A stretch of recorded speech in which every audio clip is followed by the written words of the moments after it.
Something went very, very wrong. Welcome in, boys and girls. Good morning to you. Good morning, good morning. Yes.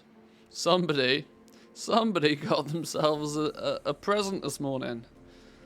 2 days late, but I got it. Let's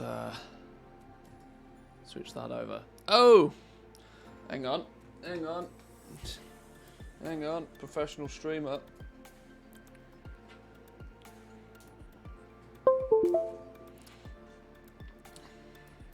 Hang on. There we go. How we doing, boys and girls? Good morning to you. Yeah, a bajillion attempts every single day. I couldn't even begin to quantify how many attempts for this thing.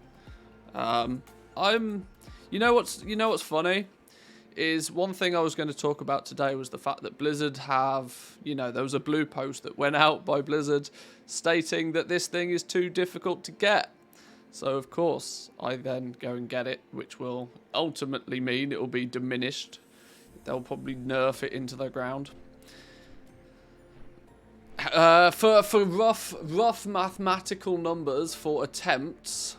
Now, in the last couple of years, I've put probably close to hang on, let's do some maths. Currently I've got somewhere in the region of 30 characters that qualify to farm this thing, of which I've been doing every day. Now, let's say the event is up for 2 weeks most years. I've only really been going super hardcore trying to get this in the last couple of years. But I've probably put 1,000 attempts in over the last 3 or 4 years. And I had always been trying to get it previously. So it's very true to say it's probably one of the rarest mounts in the game. I feel this is rarer than a spectral tiger, I feel. Let's make sweet, sweet profit together. Much better. There we go. There's the prime. 10 months. Thank you, my man. Appreciate it. Welcome in. Manthius gets it. Blizzard starts looking at the drop rate. Yeah, exactly. They're like, hang on. Something's not quite right here. Something's a bit fishy. Something's off. But, no, it's cool.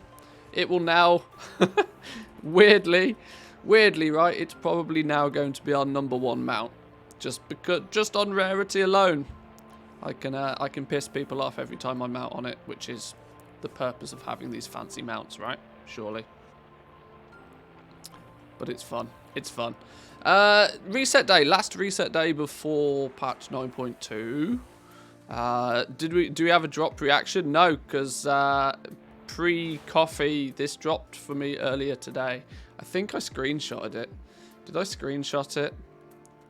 Well, I mean, I posted in the Discord that I got it, but I don't think Did I even screenshot the drop? It dropped for me in my Shaman, which is interesting, because the Shaman's actually the character I want to level.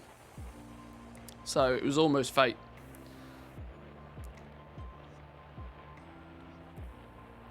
But weirdly, 17 years after this was added to the game, it's still one of the coolest looking mounts.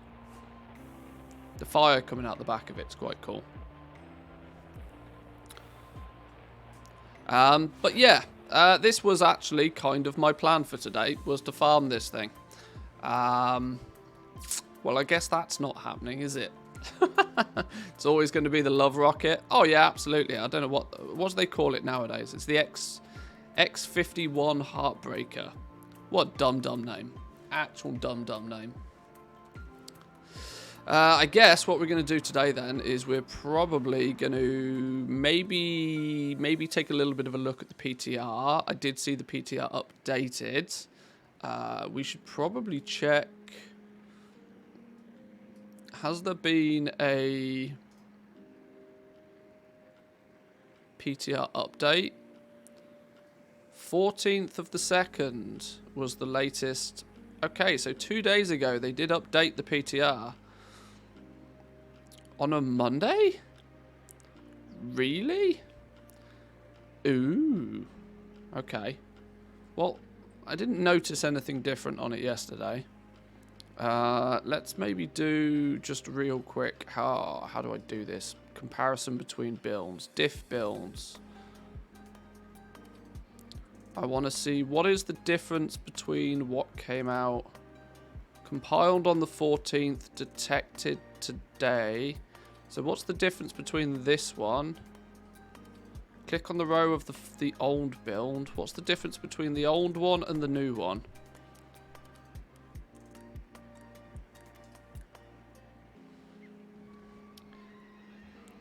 It will forever be the big pink PP. Yeah. Massive PP. Monstrous PP.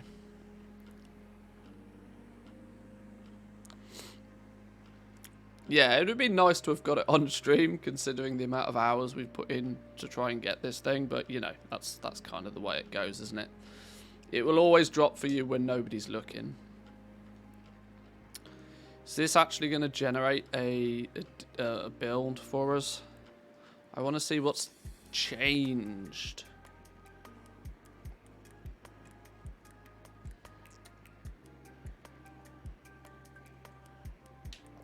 But yeah, it's kind of scuppered my plans. I was going to just log on today and do some rocket farming and chat with you guys, but as it turns out, I now don't need to do any rocket farming. And secondly, I feel that it might be well, we're not going to get like a full new PTR patch because it's release candidate already. It's more about trying to spot the under the rug changes that they make to it. Do more rocket farming anyway. What, get it again? Should I be the only person in history to ever get it to drop twice? It can technically drop twice, by the way. The seasonal mounts can drop for you more than once, but obviously 99% of people stop farming it the second they get it, for obvious reasons. I'm not sure this is actually generating a build. Let's try this again.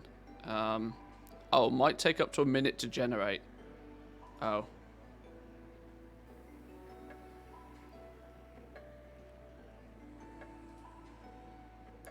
Let's try it again then.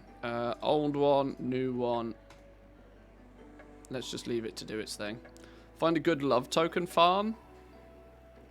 Yeah,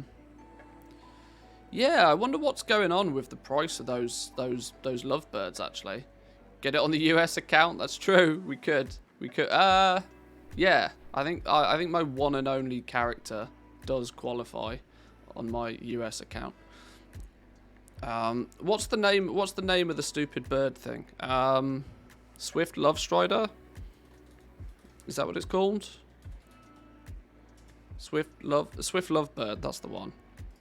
Swift Love something. These seem to be, let's look region wide. Yeah, here we go, look. Region wide. Price has steadily been rising for these things. In the space of the last year, right? Okay, so the event last year, shortly after the event last year, can we go all time? Whoa, look at the graph on these things. So, shortly after the Lovers in the Air event last year, their regional price dipped to that of like 85k, which is still arguably the most expensive those Lovebirds have ever been. And over the last year, it has steadily risen up to, you know, nearly 300,000 gold each. Now, obviously, the quantity of them is at their greatest shortly after the event, or probably during the event, actually, because people start picking them up. Then, obviously, there's a huge decline in the quantity of them. I mean, if anybody wanted an example of history repeating itself, here you go. Like, this literally, every single year for the past however many years, the Lovebird has, you know, huge quantity of them turn up, then they all disappear a month or two later, and they steadily rise in price until the event turns up again, and then boom, boom, boom, boom, boom. This is a good graph, actually, to sort of... I wish I could get rid of this stupid thing. There we go. This is a good graph to actually showcase the natural inflation that's happened in the game. Because you can see the quantity available each and every time hasn't really changed that much. Pretty much 1,000 of them is pretty much the peak that you ever get. The amount of people that go out their way to farm them, to post them on the auction house during the event, all apart from some magical happening in 2016, whatever was happening there. But for the most part, there's about 1,000 of them that end up on the auction house. And eventually, within a month or two after the event, they're down to half quantity. But every single year, or this was WOD, right? No, 17 to 18. What was 17 to 18? That was gonna be the tail end of Legion, right? Legion money. This is Legion money. So this was Legion money, which was everybody printing money from the mission tables in Legion. Legion money popped off big time.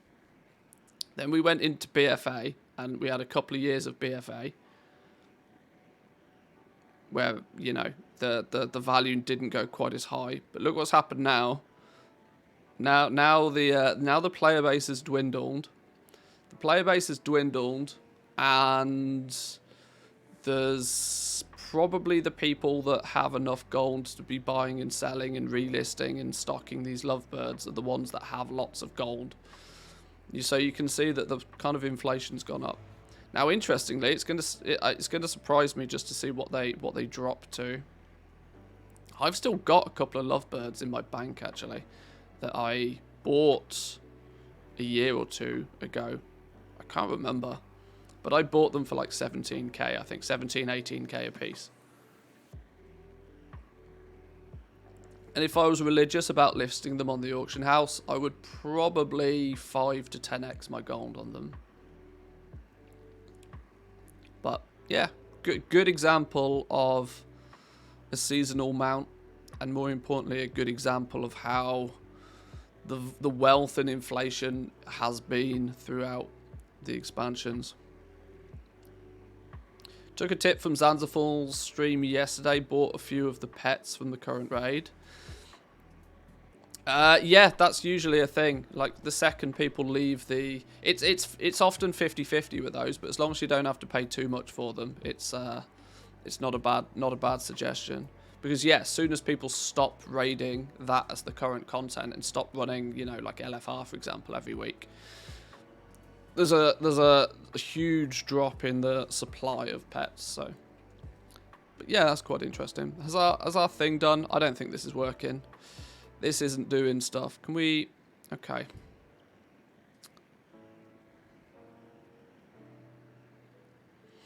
What we got going on here? Can we just?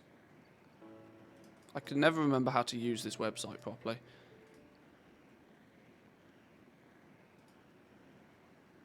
Maybe we might have to just go and look at it properly. Show details?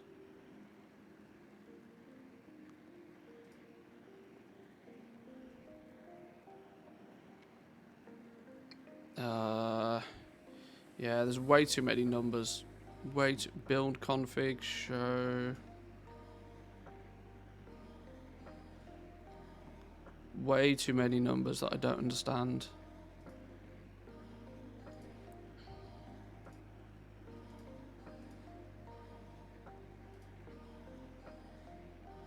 Got a bunch of the Easter Spring Striders. My realm's doing significantly worse than the region average, though. Yeah, I mean, the big servers out there probably will. I mean, it's one of those things where there's a huge... I'm starting to think that the regional average needs to be worked out in a more weighted fashion. I don't know exactly how the regional average is worked out. I don't think it's quite as simple as this is the price on this realm, this realm, this realm, this realm, and then average them. I think that there is a little bit of weighting based on the population of the realms, but Have you started your NA pet selling yet? I haven't. No, I'm kind of holding that off a little bit because we're way too close to 9.2 to start a big project like that. And more importantly, it's going to be, that's a real slow burn. That's something that to arguably get going with pets. Hello there. You need a couple of million gold to be buying some pets and spreading some pets out. And more importantly, I probably need 500,000 to 1 million gold just to start filtering that out to the other realms. So I've got some stuff, got some gold to actually buy stuff with. I thought doing it on the NA though wouldn't be the worst idea because I've got nothing over there anyway. Plus, because of the time difference, I'm not gonna find it that easy to be super competitive at peak NA times, because for me it's the middle of the night. So something like the pet market might work quite well because it doesn't matter really what time of the day I do my posting and whatever. Right, this is just gone. This is not working. We'll give that another go. Maybe later.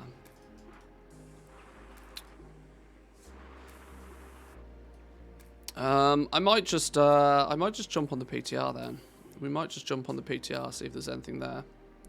It's kind of thrown me by the fact that we've haha, yes, love rocket. Yes, yes. Welcome in, Crunchy. Good to see you. PTR. Oh, it's updating still.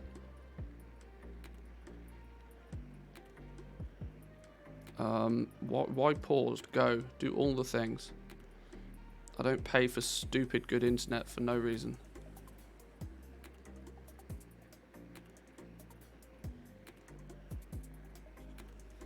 Did you get it on stream? I didn't unfortunately get it on stream, no. I was just, you know, I was killing time this morning and it dropped on my shaman. So I was like, woohoo! So yeah, GG me. Alright, come on, update PTR.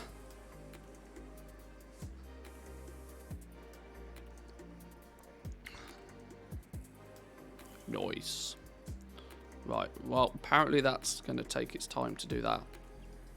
So I guess we just fly around and we appreciate my big rocket.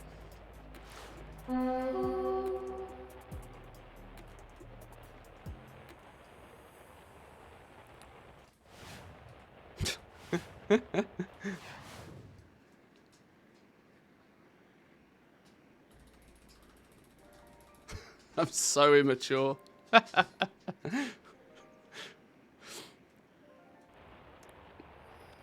you have I don't have invincible, no. This is the hardest I think I've ever worked for a mount ever. So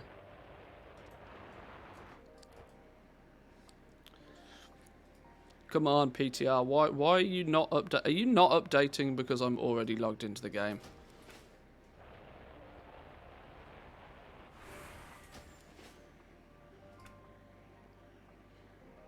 Let's log out real quick, just in case it seems to be causing my my client. Oh, now it kicks in. Okay. Apparently it's not going to update properly when I'm logged in.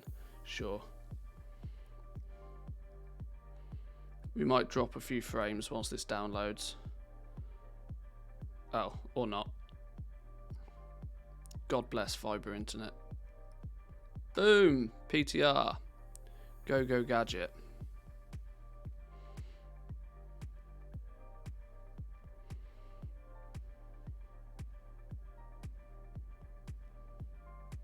What I do need to do actually is clarify whether the Tome of Eternal, if the Tome of Eternal is still requires honored even when you get given it from the quest. We might have to bang out a couple of chapters of campaign today. Actually, that's probably a sensible thing to look into. Yeah, yeah. We're gonna do that. You'll do. Have you done the campaign? Probably not. Let's find out.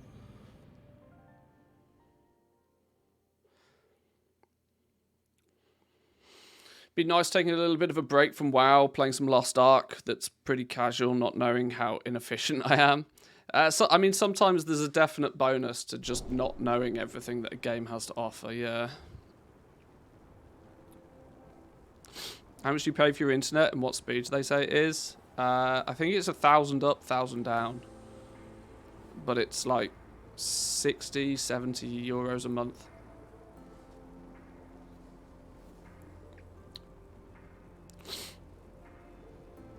Been playing some Minecraft again.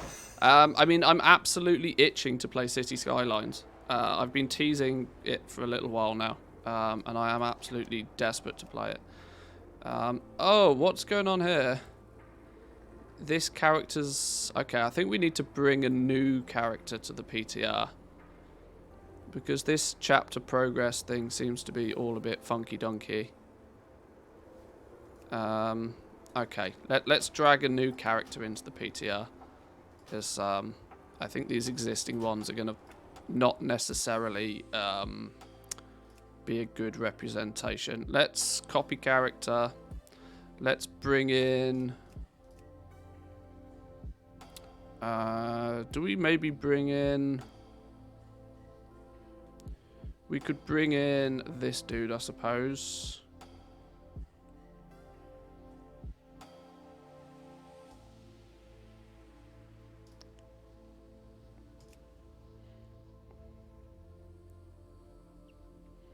Stop playing Minecraft and get on LST. Maybe. Let's give this dude a rename. Manthy Pog. Sure.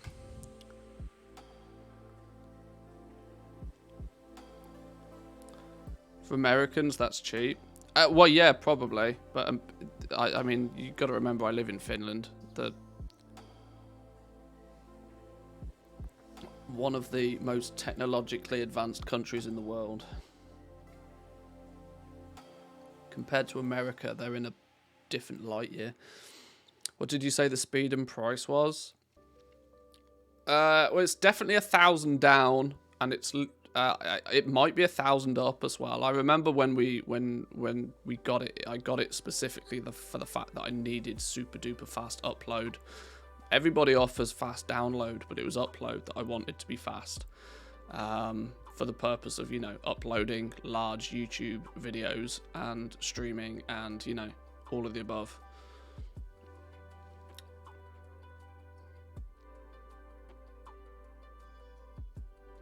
Turns out I can't cry for my internet price then. Same speed, half the price. Yeah, probably. Probably.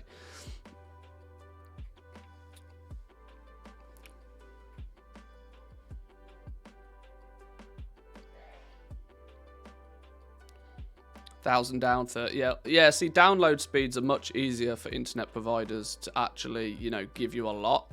Upload speed is a lot more difficult though, because it's upload speed is shared a lot more across their entire customer base. Whereas download, they can prioritize download speeds as and where the demand is much easier than they can with upload.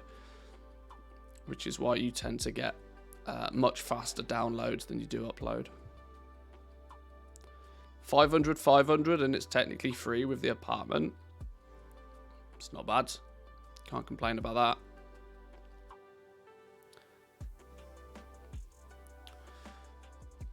$1,100 for 55 or 500 for 30. 500 for 30 is a pretty good deal, you know. World server down? Ah, Jesus. It's not my day, is it? It's not my day. Is this just telling me to go play City Skylines? I think it is. Are we...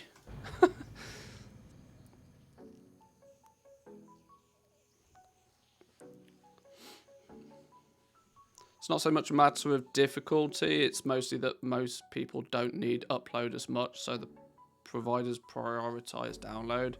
Yeah, it's mostly just At least to my understanding anyway, it's all about just allocation of that bandwidth. And it's much easier for them to allocate people faster downloads, because people tend to only need high download speeds, like in very short blasts. Even if you're watching Netflix or streaming Netflix, for example, will download the majority of that program in advance in one fast splurge. Okay, well, it appears that we're not doing anything then. Because apparently my PTR doesn't even want to work. Is it just everything's dead?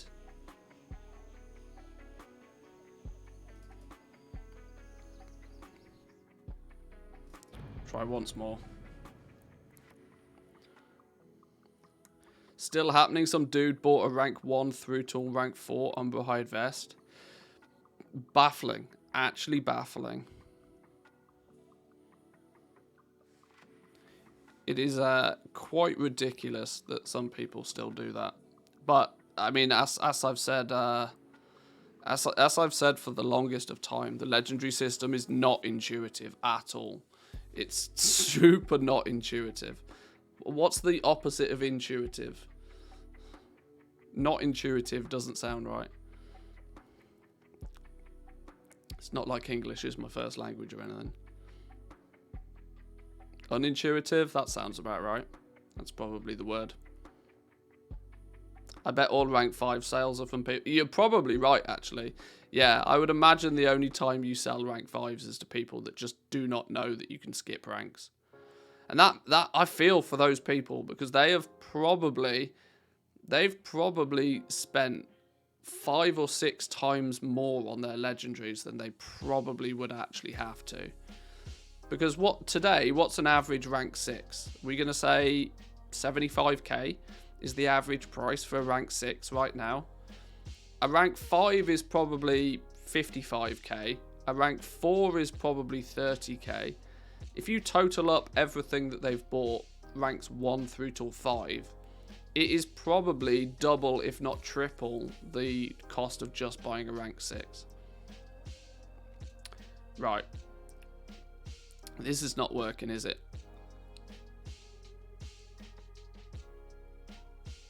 Okay. We've got 2 options right now, because the PTR seems dead. 2 options. We either find something to do on retail, although I don't particularly have a lot to do on retail. Finding something to do on retail will probably end up me just doing PTR's working fine for me. Oh, I don't know. Yeah, leveling the shaman could be a thing.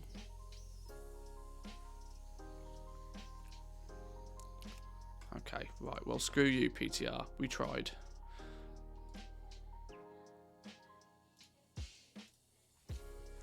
Let's take a look at what we could do. Now, technically, there is still some stuff I need to do on Taran Mill for 9.2. Not things that I feel are mandatory, but things that I kind of half want to just get done because. Believe it or not, on these 2 characters, I don't actually even have... come over and try the NA PTR. They're the same PTR.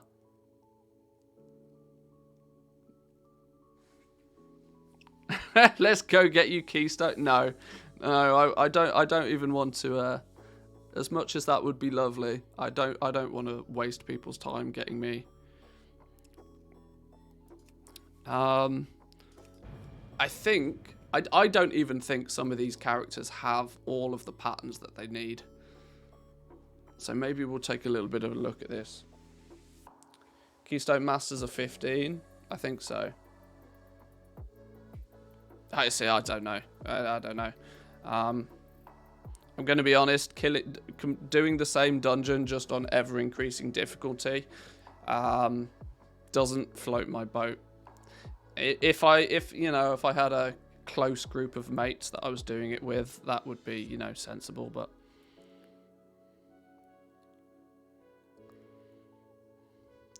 As BM, you just press cooldowns on cooldown and you win. Yeah, probably. I would guess BM is probably the preferred spec for hunters, right? Nowadays. Because Beast Cleave is just disgusting.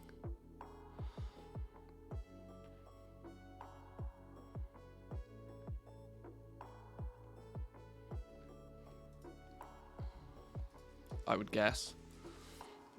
Right. So, for example, this... Oh, okay. This dude is both tier 4 with the Archivist Codex and Honored.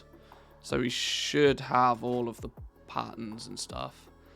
We are still missing nothing that I care about on that one. We are missing... Oh, that's gross. Undying Army and the Ascended we could both do with getting to Honored.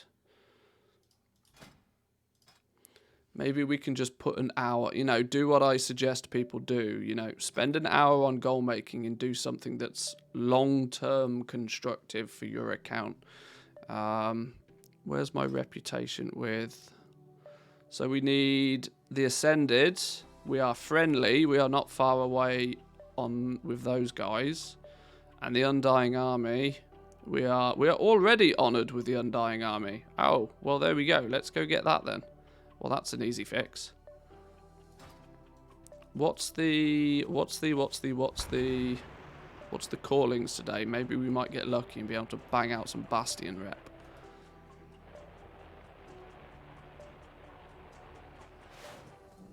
Always so much to do. Revendreth, that's not the one we want.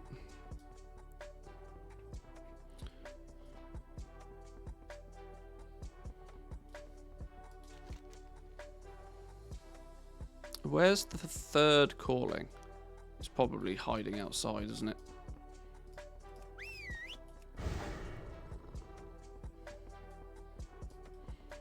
See a quest, pick it up. What do you want? Keep of Renown. Oh, well, that's that one, okay. I've not played these characters for a long ass time, you know. Do you hear that?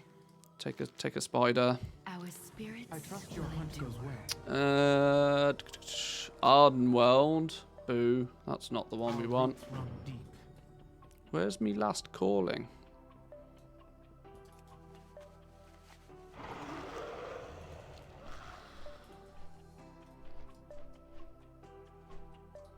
Who's hidden it? Who's hidden it then?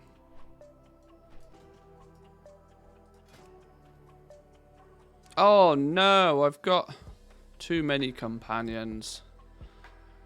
Oh, then I might as well just keep picking up companions.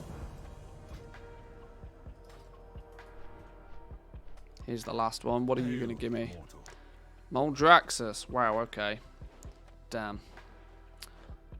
Damn. Okay, well, we're not going to get everything we want then, but we can just take a zip over to Moldraxus and pick up that one pattern.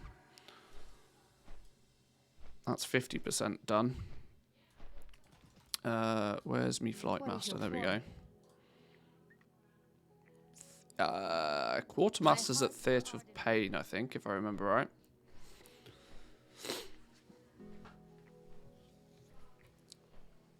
Keystone Master's 15 with Tyrannical and Fortif... Oh, yeah, you need to do it twice, don't you?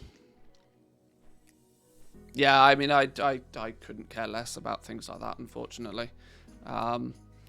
The chase for gear is a passion that, you know, faded many years ago for me. The almost instant replacement of gear in this game, patch by patch now, is just, you know, made the acquisition of bigger and better gear far too zoomery for me. It's not for the gear, it's for the achievement. Nah, sure. We could all chip in and get you a longboy. Oh wait. Hey, I could go and buy the longboy many times over, given the opportunity. All I need is the opportunity. I should probably continue to keep my eyes on the black market auction house just in case, but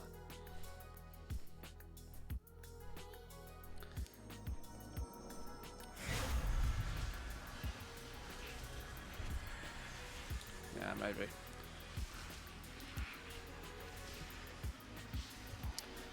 What we probably should do is, regardless to whatever else it is we're doing, we should probably make sure our auctions are in check today. If there's any day of the week where we're going to sell some stuff, it's a Wednesday.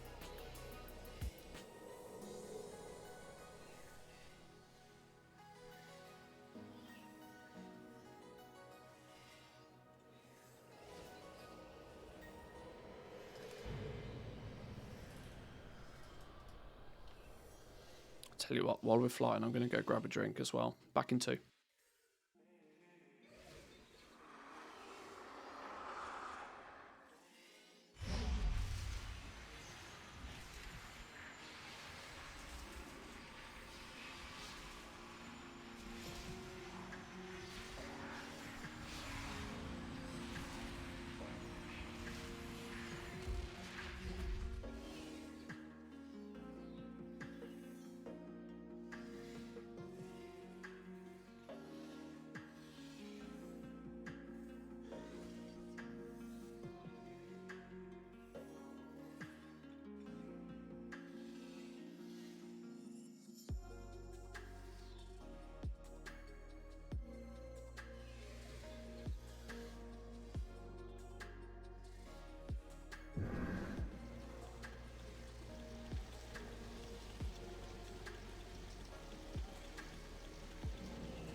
God, it's weird.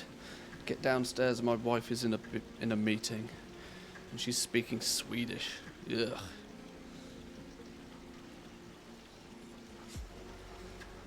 I mean, I kind of naturally just turn my brain off when she's speaking Finnish, but then she speaks Swedish, and I'm like, who are you? Leave Swedish alone. I've got nothing. No, okay, let me re-clarify that. I've got nothing wrong with Swedish as a language. It just makes me feel weird when my wife speaks Swedish, because I very, very rarely hear her do it.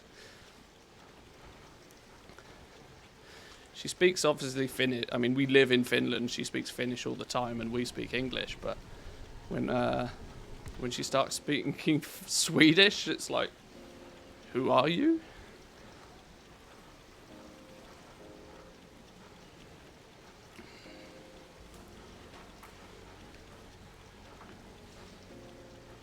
Yeah, it's her mother tongue, and it's ironically the language she uses the least.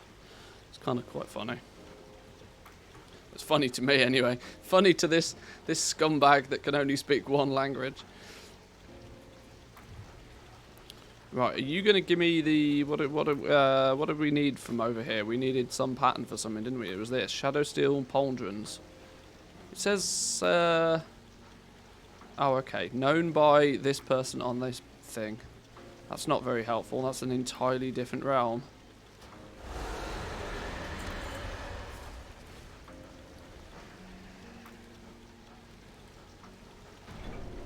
Bingo! So there's 50% of, we just need to get honoured over in Bastion. Is the...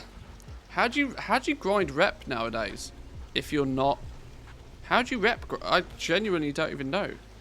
How do you rep grind if you're not doing callings?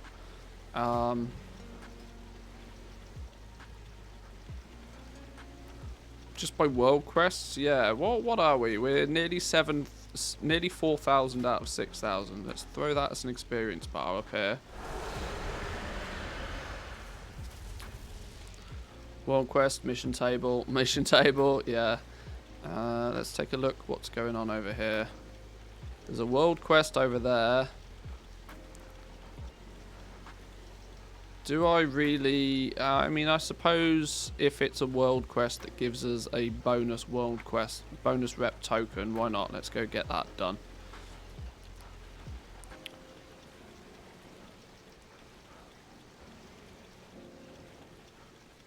State your intent. State your intent. We probably need to go just here, right?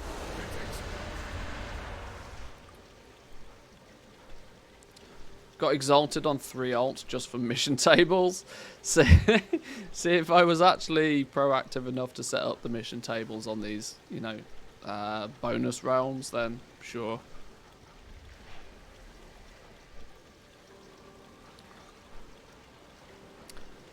Old Moor Assault also gives a big chunk of rep. Oh, that's true, actually, yeah. Yeah, that's true. Buy a contract, maybe? Contract would be a bonus if I was actually going to, you know, really try for it. I'll probably just bang out this world quest and then wait for a calling. It's super not that important. I'm just getting it done because it's something that's on the list to be done. We need Court of Harvesters Honoured for the revitalizing dual doublet, but these things are worth nothing, so I genuinely don't care. What's more important actually for me to probably do is get tier 4 and Honoured on my other character as well, just so that I have access to all the crafters marks. Not that we will continue to sell them in big quantities, but even today, like the 168 gear, I do still from time to time end up selling it, so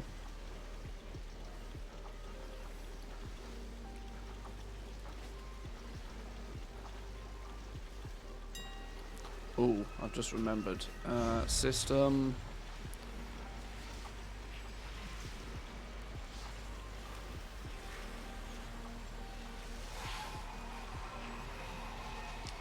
The Avowed rep grind.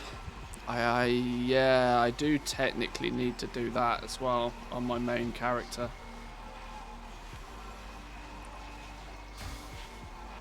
Just from a completionist perspective. I'm not doing that on alts. God, get out of here. But I need to, yeah, I need to do that on the Avowed. What do the Avowed have? They have the Shadestone recipe for alchemists. They have, I want to say there's something engineering based, but I can't remember what it is. Where's me Zygor gone? There we go.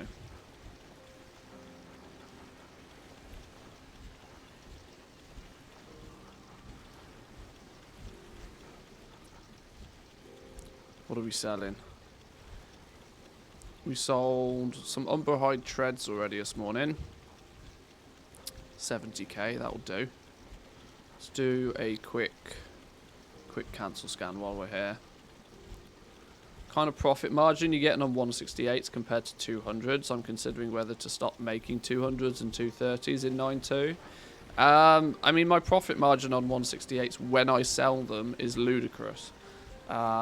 But I have it set up so that I only sell them when the profit is ludicrous. You got to remember, my approach to crafting is the Walmart style of selling. I stock everything, and I don't wait until something is profitable to craft it. I just craft it, but I have my auctioning operation set so that it only posts them, or should I say, only lists them at a, you know, super profitable point for me. So I don't sell them all that often, but when they do sell, they're like super worth. Takes up too much inventory if not selling fast enough at okay margins. Yeah, I mean, if it's a I still only stock like one of them. I'm not stocking them in mass, and if it happens to sell, it could be a week until I recraft. So I'm not super competitive, but it's just one of the things that's on the list.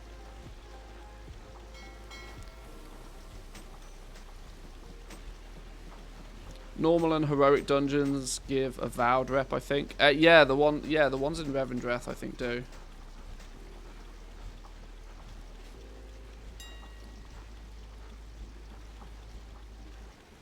Did it on my alchemist just for the Shadestone, then stopped. Yeah.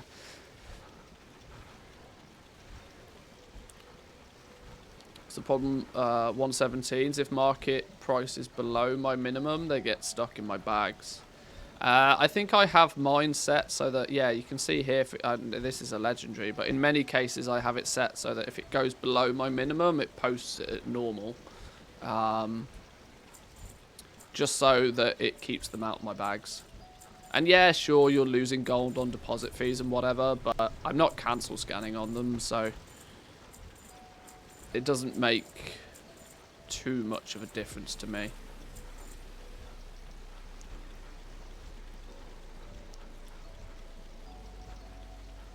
Let's make sweet, sweet profit together. Good morning, Master Goblin and Stream Goblins. Hey, welcome in. Thank you. Welcome. I wouldn't necessarily go as far as to say Master Goblin, but I'll take it.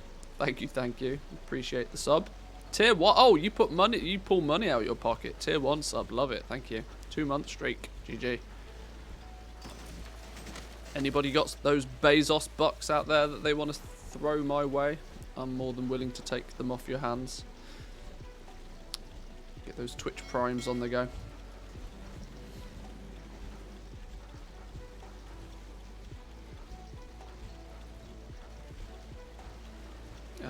Why do we still have 0 frame rate? What's going on?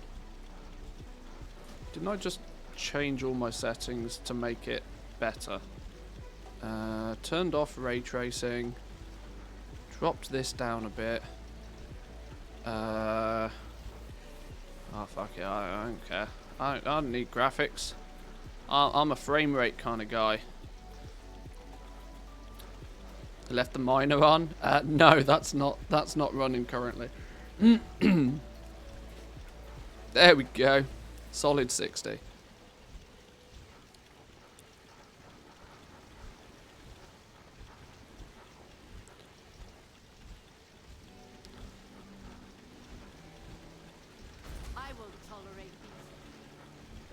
Right, what are we doing over here? We just pew-pewing stuff, right? I think.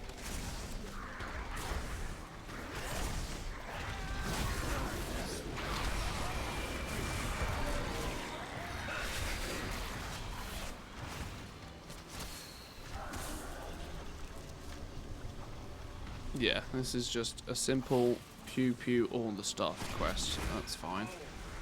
Oh, that's a rare.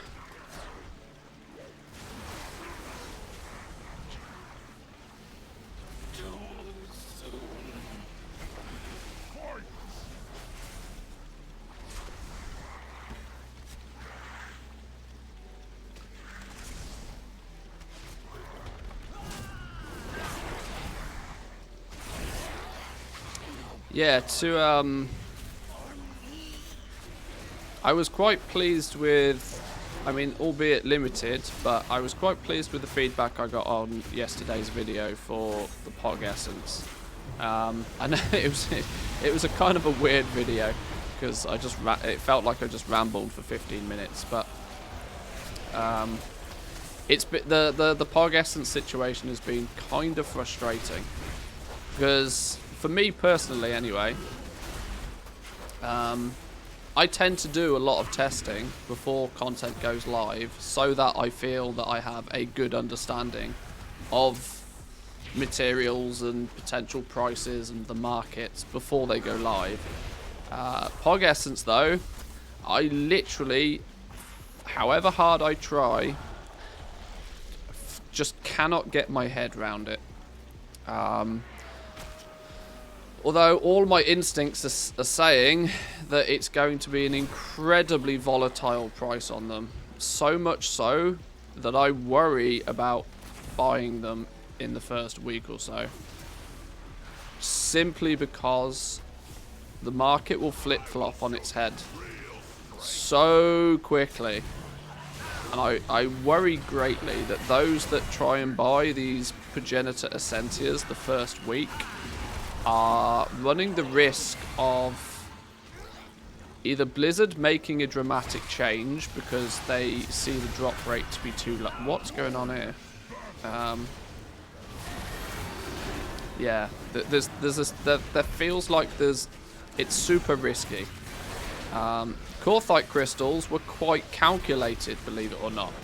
And hence why we had a good idea of the price, and I wouldn't necessarily say Corthite crystals are stable in price, But due to the fact that they can't necessarily be permanently farmed for, it does control the, you know, the valuation of them quite well.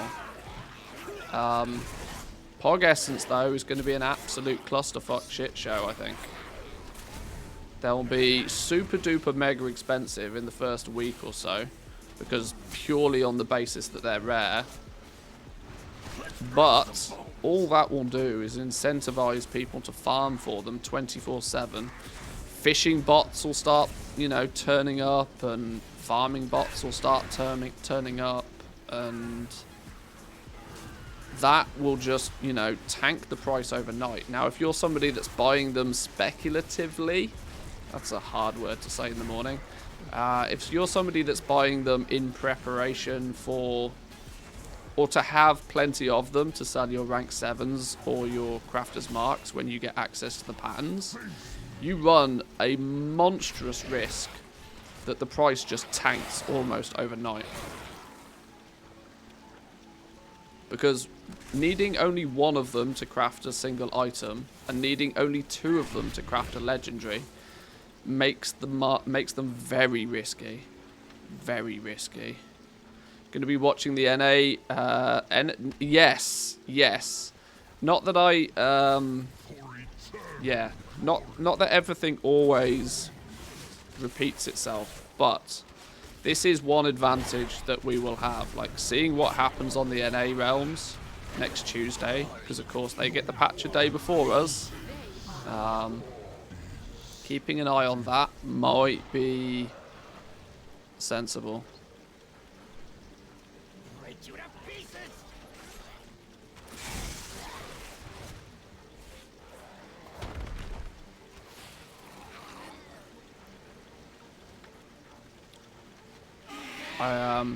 I'm still strong in the belief that in the next day or two that they're going to hotfix it and all of the values are going to be changed on them.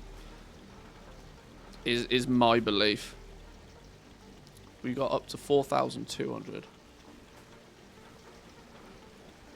So actually rep-wise with these guys, we are, what's it calling? Like 1,200? 1,500 reps, something like that. We're one calling away, I think, from getting this dude the pattern he needs, which is good. It's going to be pretty weird if Mythic ends up generating a good percentage of them. Yeah, it's going to be slightly weird, but it's not something I think I would be against. It's not something that I'd be totally against. You know, giving players that are, you know, engaging heavily in what, whether I like it or not, is the end game content, I feel is a fair way for, you know, it makes sense that those that are playing the end game content should get the end game materials and rewards, even if it doesn't suit me perfectly. I think generally it would be good.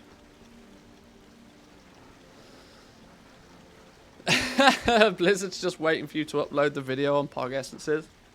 Well, like I said in yesterday's video, I've been holding off talking about them for ages, purely for the fact that I don't think they've been, you know, balanced or implemented properly yet.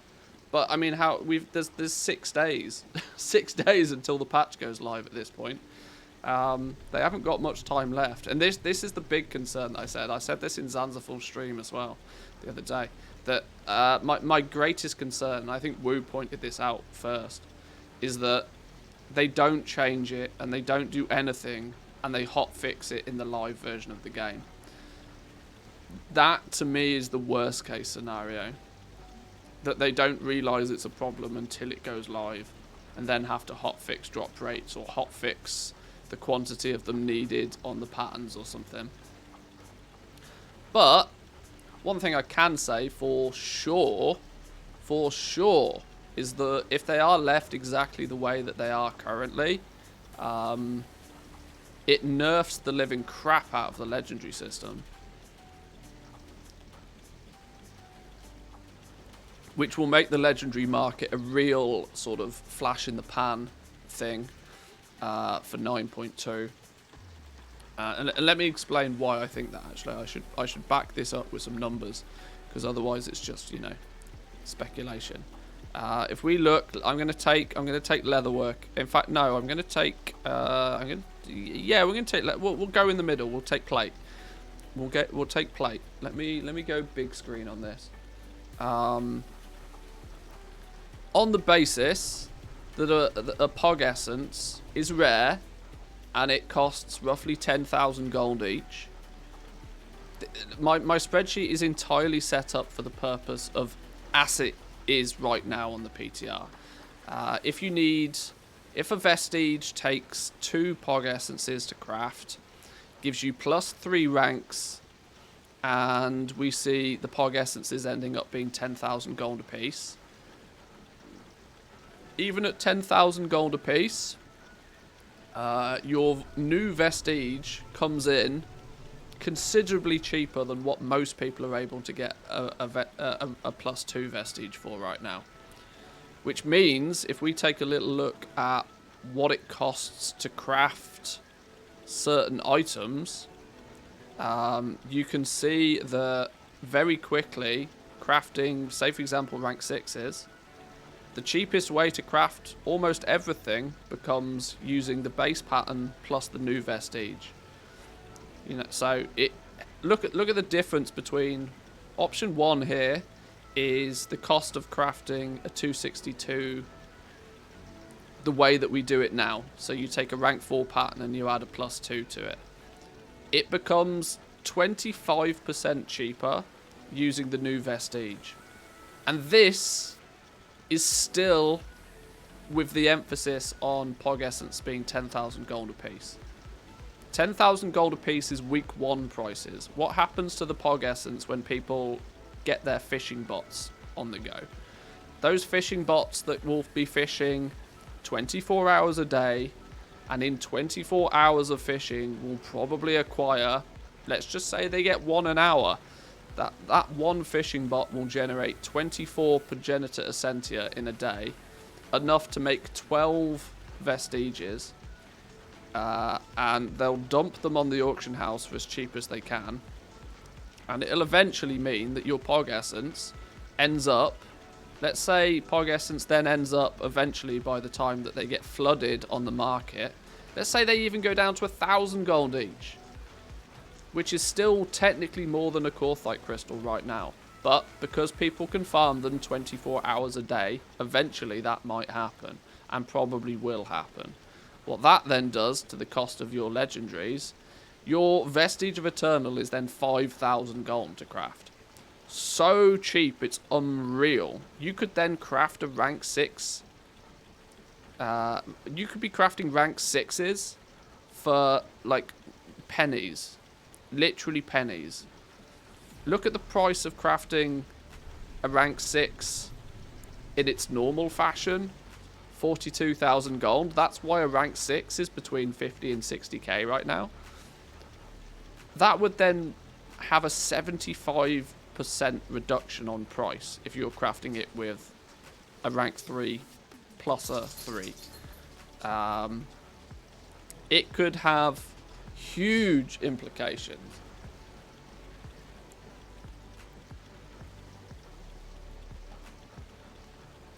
Even your rank 7s then would be super cheap.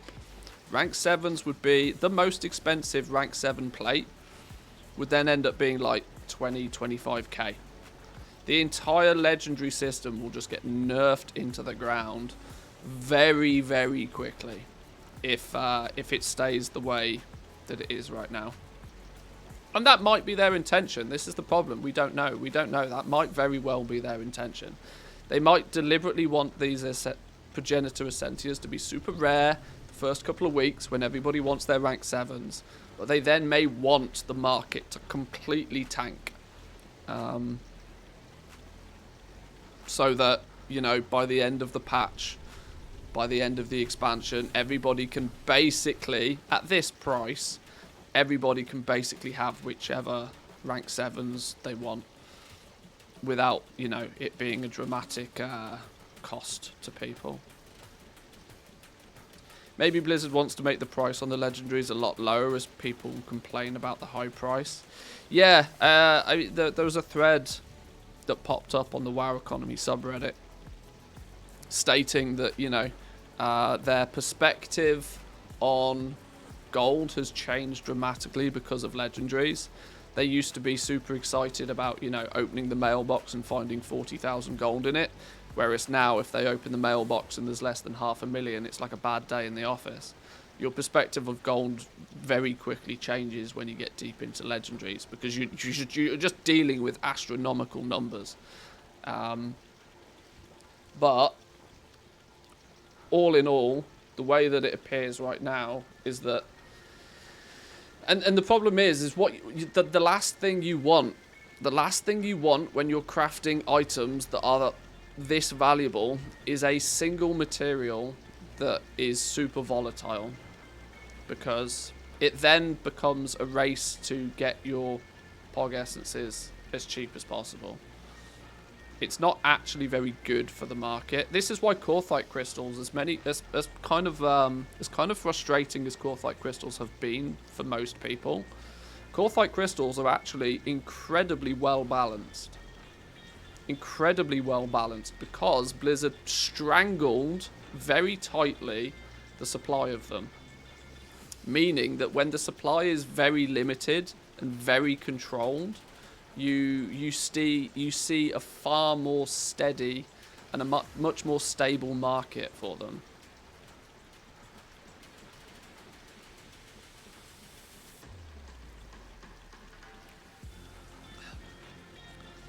Whereas if something is A, considerably rare, B, in high demand, and C, incredibly expensive, that is literally the stars aligning for people to go degenerate mode to get access to them. Maybe you're speculating that you have already estimated that the Pog Essence is extremely rare, and you assume it will be like 50 to 100k, and you want everybody to drop Corthia crystals on the auction house and buy them out for pennies. I'm far too much of an open book to pull shady tactics like that. I think you're underestimating the effect that needing them for the unique equip, the 262s, is going to have on price availability. When you look at what it will do to the costs for lower ranks. Well, see, this is it. This is another variable that is hard to guesstimate because it's new. We've not seen this before. Corthite crystals were exclusively for legendaries. Now the fact that they're going to be shared between higher item level bits of gear as well will in turn, yes, increase the demand even further. Think of Dirty Irby, who lost 10 to 15 mil. Well, yeah, this was it. He got stung by the fact that Blizzard had to step in. Blizzard obviously felt that, you know, rank 6s, which were continuously selling or continuously staying at like 150k a piece, was too expensive. And so they stepped in and they upped the drop rate of Corthite crystals, which in turn tanked the value of them literally that very same day. Unfortunately, Dirty Irby was on holiday at the time and hadn't liquidated his inventory before he went. Yeah, that'll be it. There's the yeah, there you go. Just don't take holidays. How dare you not play our game for 3 days? Gear that will be available before rank 7s as well. Yes. Yeah, see, this is going to be it. This is going to be,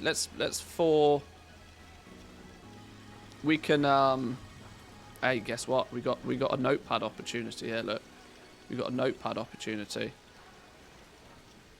Pog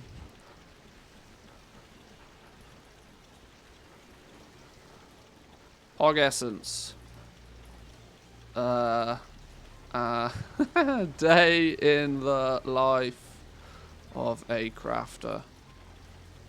So, day 1.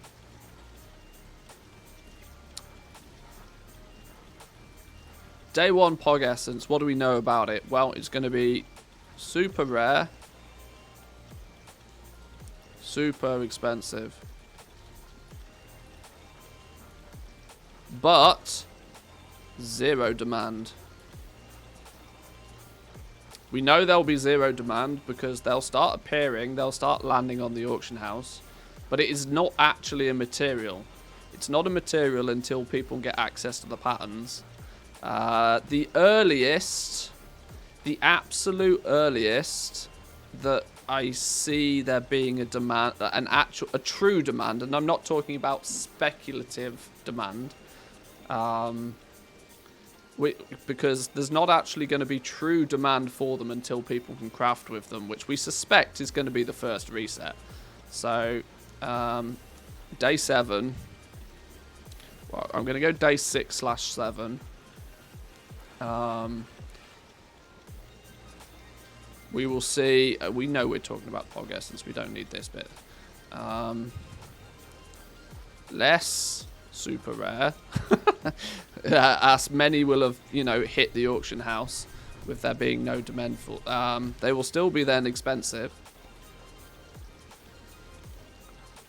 but we'll get the first crafters unlocking crafters marks, the new crafters marks. This is when you're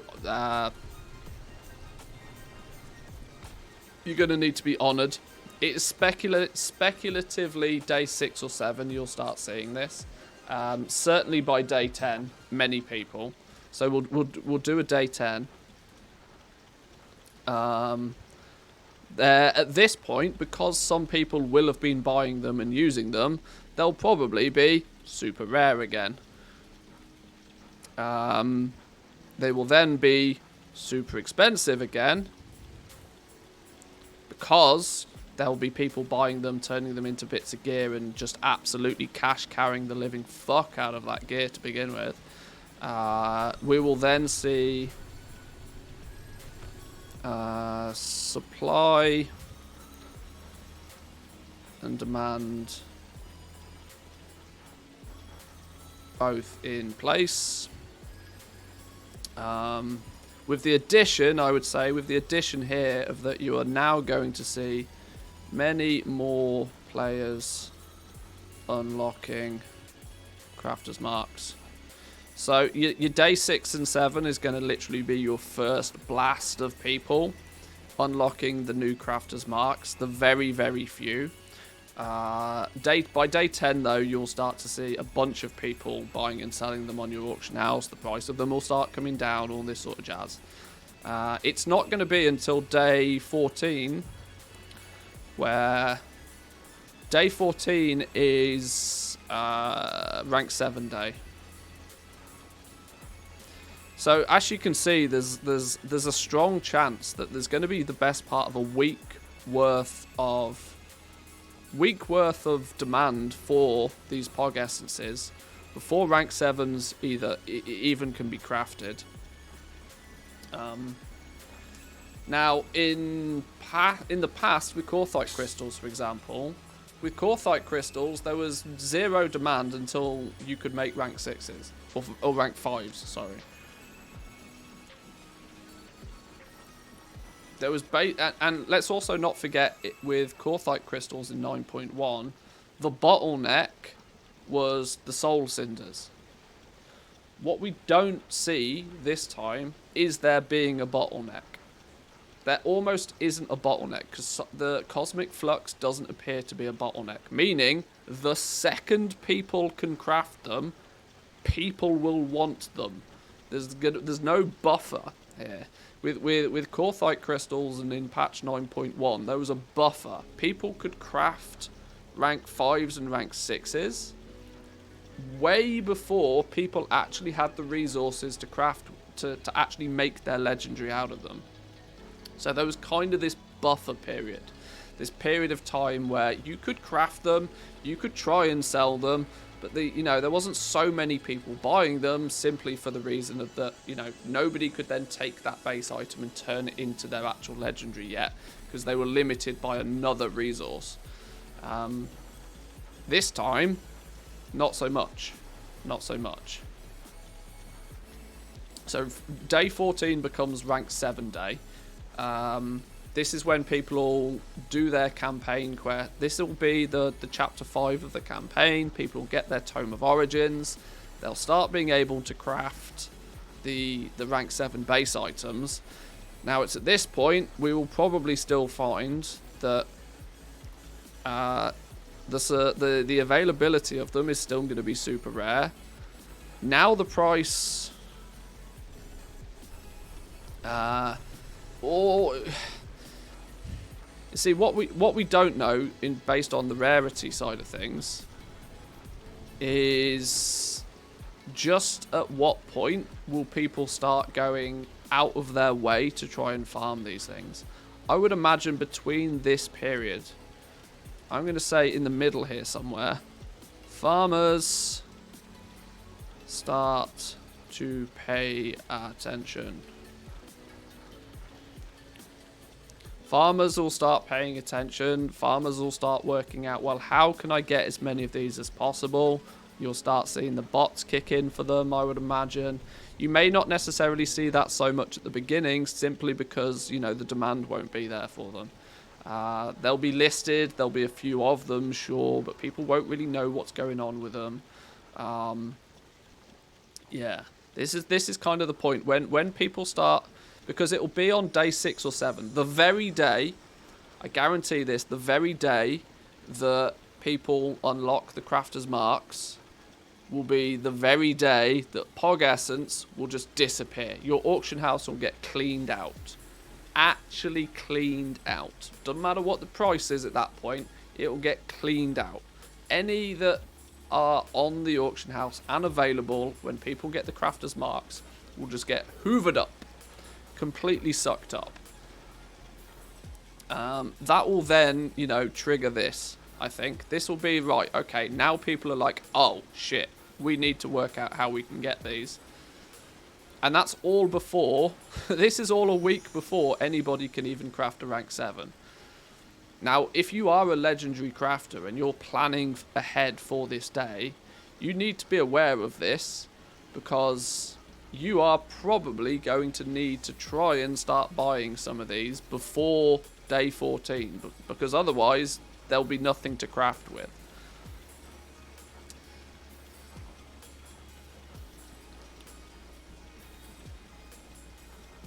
Uh, 226 Crunchy.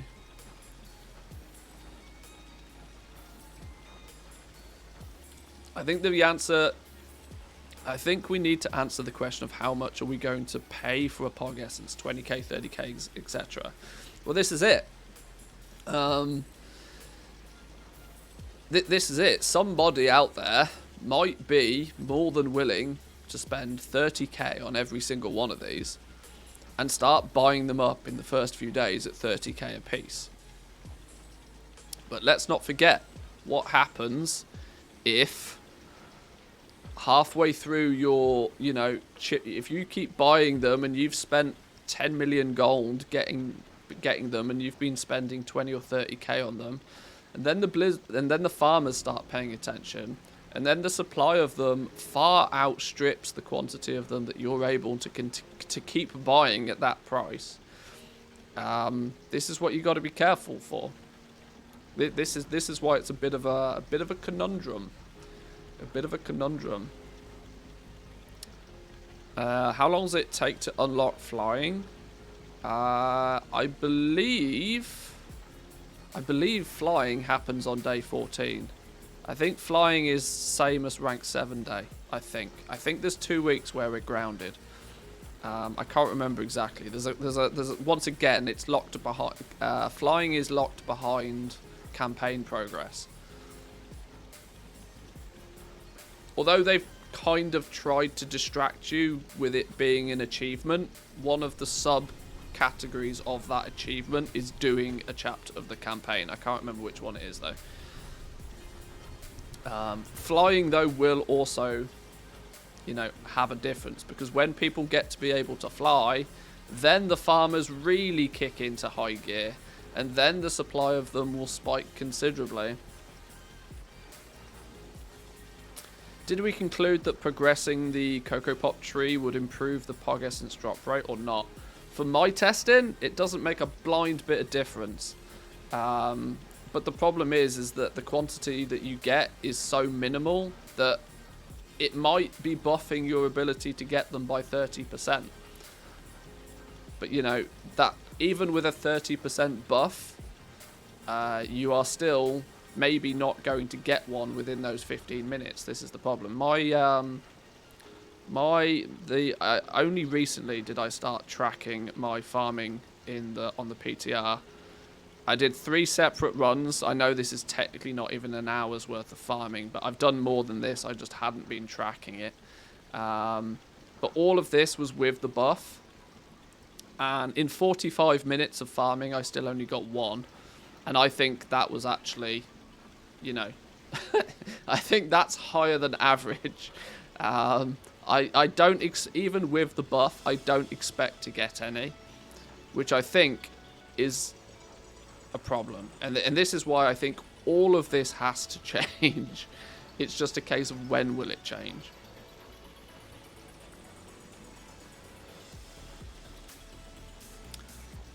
How much were you paying for 40 Corthite crystals to craft a vestige at the start of 9.1? I think on average I was paying about 2,000 gold a crystal. So somewhere in the range of about 80,000 gold per vestige was what I was paying at the beginning of 9.1. But as I've kind of tried to at least explain in a little bit, looking at what we did in 9.1 doesn't really matter, because although it's similar, it's significantly different enough in 9.2 for it to not really be comparable. Corthite crystals were considerably more restrained, which meant that it was considerably safer to pay more for them. There was less volatility in the price of them in the first place because of their limited, you know, they were heavily controlled with how many that people could get. We kind of were able to calculate that in 9.1 it was going to take people 3 or 4 weeks of active play just to get enough crystals to cover the cost of their own legendary. Now in 9.2, all they need to do to achieve the same is get lucky on 2 rares. On 2 treasures. If you get lucky on 2 treasures, bang, there's your Pog Essence. Because you only need 2 for every legendary. It's nowhere near, well, like I said, it's similar, but it's not close enough to really do a comparison. Maybe Blizzard will up the drop rate by 10 before launch just because they want to screw with us. I don't think there's enough of us that they deliberately tried to screw with us. I think it's just, I just don't think they've looked at it, is the honest answer. I don't think they're doing it out of any sort of, out of spite. I think it's purely a case of that they just don't think about this. It probably is completely gone off the radar.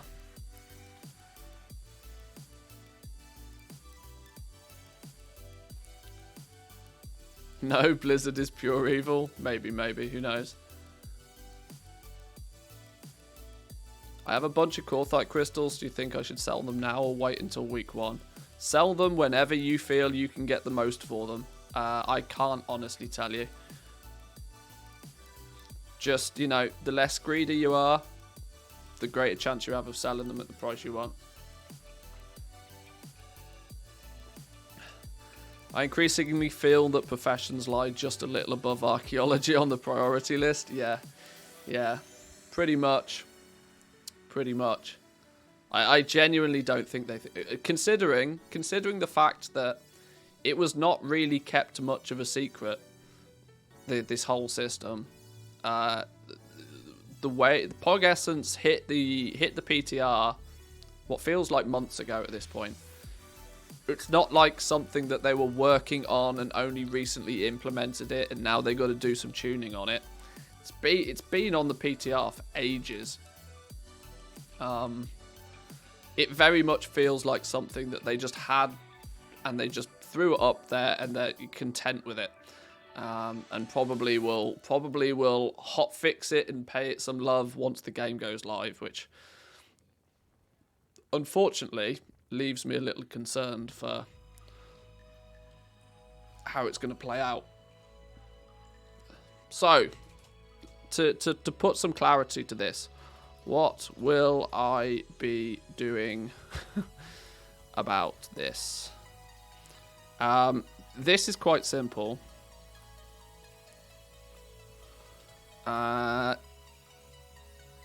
Day one. Nothing. Nothing at all. Nothing. Unless they are listed under 1,000 gold. I will be doing absolutely nothing on the first day. I will be watching what happens. Watching what happens, seeing how many of them turn up, seeing what the price is. We can kind of get a sneak peek, us over in the EU, by keeping an eye on the NA realms on Tuesday. We can keep an eye over there, see what happens. Day one, I'll be doing nothing. I will, let's just do it a few days at a time. Day 3, I will probably start picking up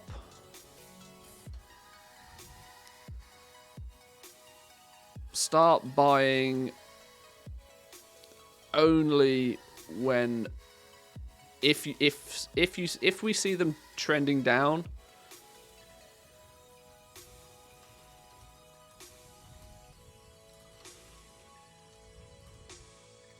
Start buying if we see them trending down, but that's a big if.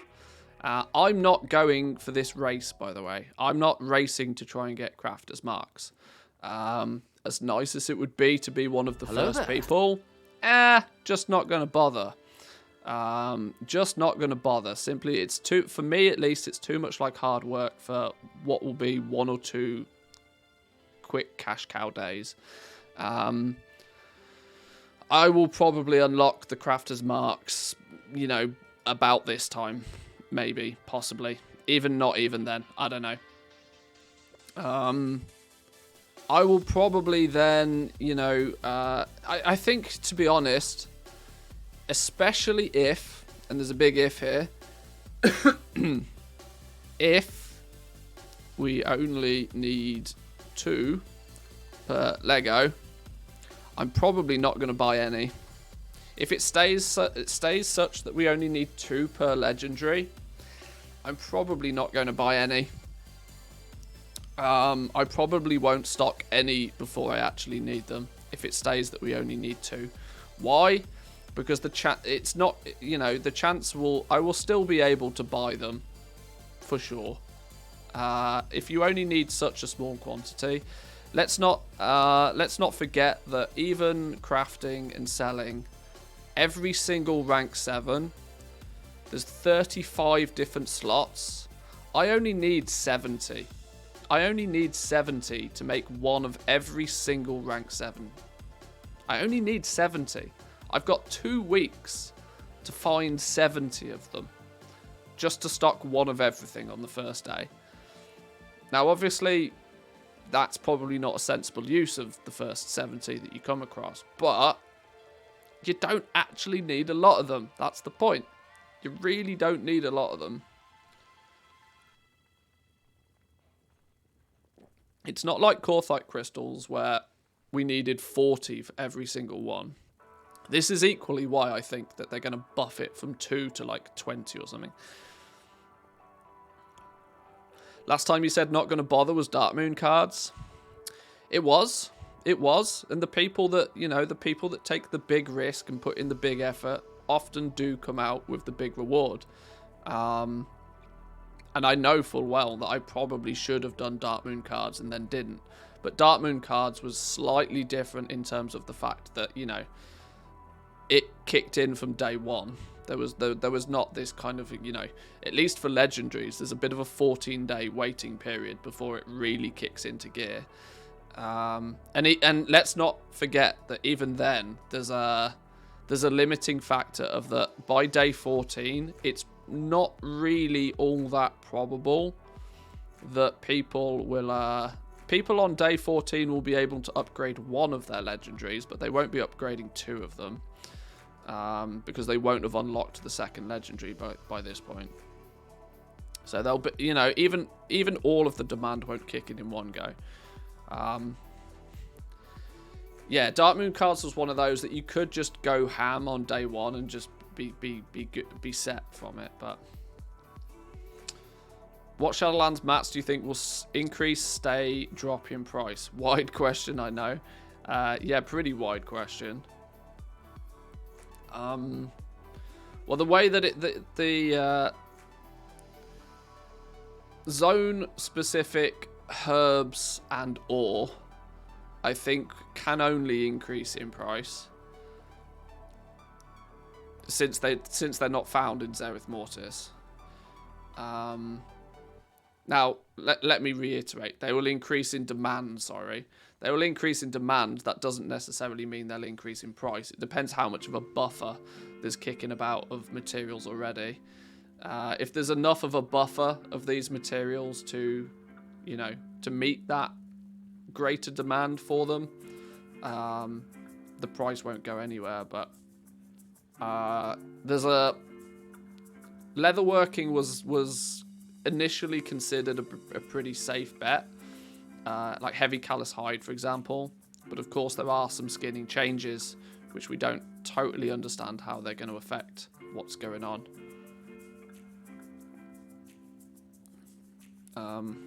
Yeah. Corthite crystals might take a spike in price in the first couple of weeks, because until this happens, until people get the ability to craft their rank 7s, let's not forget the raid's already been out for a week at this point. Most people who are progression focused will want to go into the raid with the best gear they can get, and that will be rank 6s. They will have probably recrafted a rank 6 in preparation for upgrading it to a rank 7. In these first couple of weeks, I think rank 6 sales will be pretty spectacular for those that have them, for those that have crafted them, which in turn will drag up the demand for Corthite crystals, with the downside that there'll be nobody in Korthia to farm them. So I kind of both hate and love that we know nothing about how things are going to be. I see the speculation is actually one of my the speculation about what's going to happen is half of the fun for me. When it actually happens, well, now you know. And you know, hindsight is a wonderful thing. It's getting good at having foresight that's the trick to goal making, and the thing that I like. You know, it's the brain challenge I enjoy. But yeah, there's a few, like I said though, there's a few new variables in this. You know, the fact that they're used by more than just legendary crafters will definitely play a part. Will definitely play a part on the price of them. Best part is when your speculation comes true. Well, not to blow my own trumpet too much, but I think most of my speculations end up being pretty accurate. I've had a few swings and misses, but that's part and parcel of, you know, you are speculating. You know, there's always a chance that it goes wrong. But most of the time, I think I'm pretty accurate, I think. If you ground your speculation in some sort of logic and can back it up with data, it's kind of difficult to go too wrong.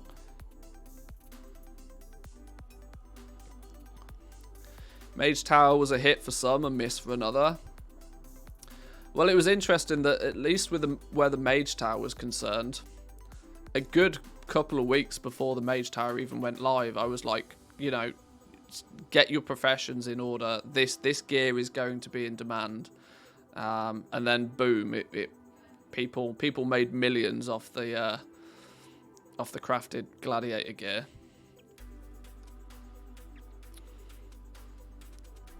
Wonder what will happen with the crafted Legos after 10.0. Will it be a time walking item eventually? I don't know. That's a... Yeah, I honestly don't know. I suspect we'll find out a lot of the answers to this in 9.2.5. That's at the point where I think that they might really just open the floodgates. And people will just be able to craft and sell them all for like pennies.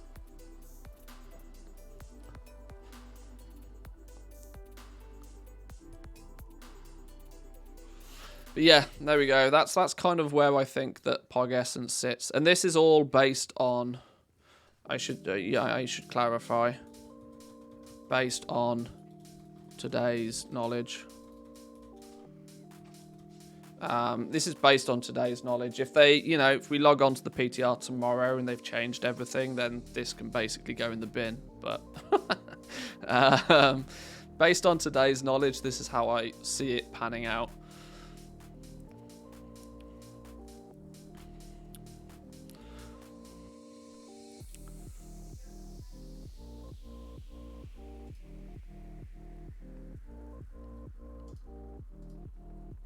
And like I was saying, that even if I want to, if I put myself in the position where I want to craft at least one of every rank 7, that only requires 70 Pog Essence.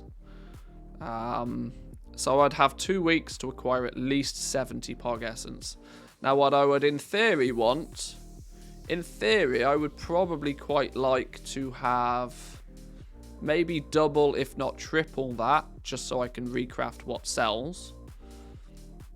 So 70, I'd only need like, I got 2 weeks to get 200 Pog Essence. And that's probably what would be considered, you know, big time play, because I craft and sell everything. 90% of people aren't going to. In fact, you know what's ridiculous? Is as it stands currently, there is a much greater, or there probably will be a much greater demand for Pog Essence for the purpose of Crafter's Mark gear than there will for Legos.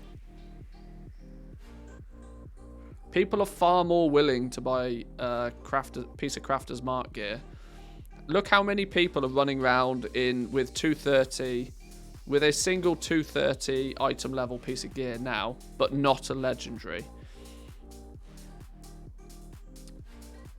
Alts don't necessarily always keep their legendaries up to speed, but you know, if somebody dings 60, they're going to buy a full set of 233 gear, plus they're going to buy a 262, like by default. Long term, there may be a greater demand for Pog Essence from Crafter's Marks than there are for legendaries. That could really flip things on their head.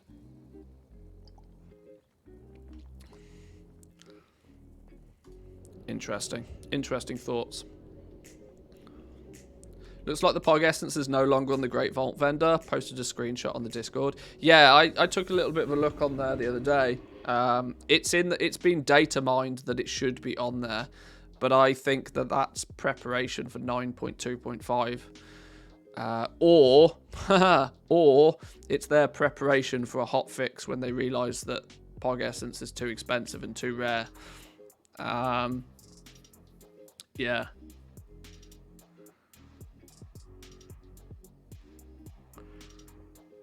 Could be fun times. Could be fun times. I'm getting quite excited for 9.2 now, to be honest.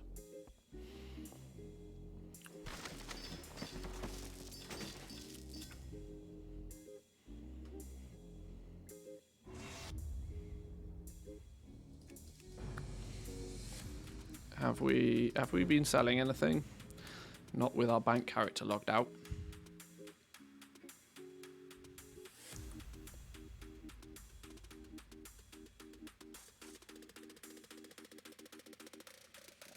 Yeah, Pog Essence is only for the big Crafter's Mark. Crafter's Mark of the first ones. I keep calling it Crafter's Mark of the Eternal, because I think it should be called that, but it's not. It makes sense considering it's Vestige of the Eternal. Why is it not Crafter's Mark of the Eternal? I don't know.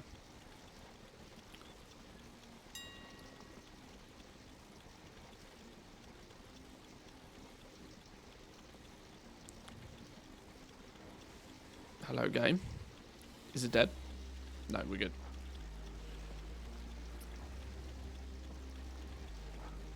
At least when 9.2 goes live, though, I'll have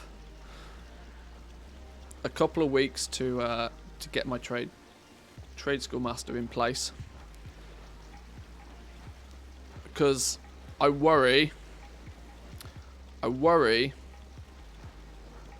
that trade school master is not going to be all that useful in 9.2 for selling legendaries. Based on this, right? Based on if say for example there is this wider difference in prices between crafting what is the same item. If I can craft a 262 for 42,000 gold, or I can craft it for 12,000 gold, if TSM doesn't know this and tells me to craft at this price, and then also tells me my crafting price is 42,000 gold, TSM becomes useless to me. TSM's already not very good at distinguishing between the different crafting options for the different ranks, and in turn their different prices, which we've kind of been able to hack it. I guess is the closest way. We've, you know, for this in the name of tailoring, we've been able to like say, right, okay, take off the price of this vestige and add on the price of this vestige. We've been able to do that with like some very customized operations. But it's going to get significantly more complicated and annoying when you add another vestige and an additional way of crafting each of these items, which all could be simplified if TSM, you know, accounted for that, but I don't think it's going to. 190 Legos have hit 1 gold. People just can't bear deleting them. Probably. LST better update quick or I'm going to rock up at his house. Luckily, he's just moved house. So hopefully you don't have the right address.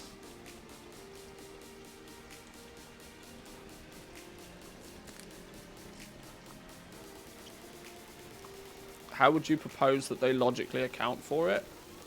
Well, if they know the crafting cost of the base item, which they do, if they know the crafting cost of the vestige, it's a simple comparison, right? But it doesn't even do it now. So, for example, right now, today, you can make a rank 4 by... You can make a rank 4 with the rank 4 pattern. Boom. There you go. There's a rank 4. Or you can use the rank 2 pattern and add a vestige on it, which still results in a rank 4 base item. So you've got 2 options there. A 2 plus a 2, or just a 4. Of which they both have their individual total crafting costs. It wouldn't be that difficult for Trade School Master, through the crafting, to say, right, those are your 2 options, do the cheapest one.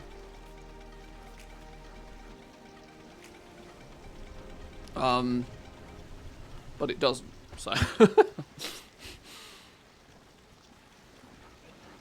And like I said, the problem's only going to get worse when you add yet more options.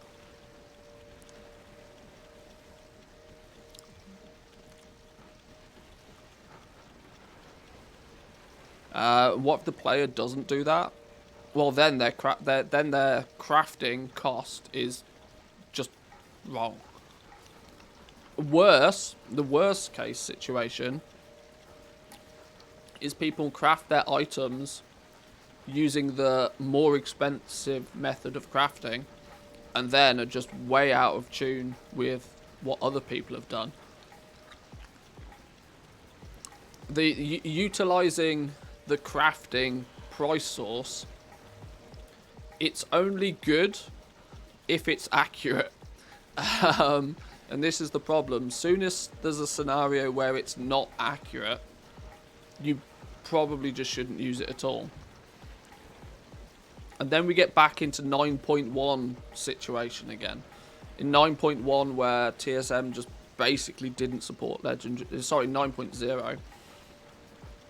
When TSM didn't support legendaries basically at all, we had to fully manual everything, which could be a thing. But the question will become is, can I be bothered to set that up? Honestly,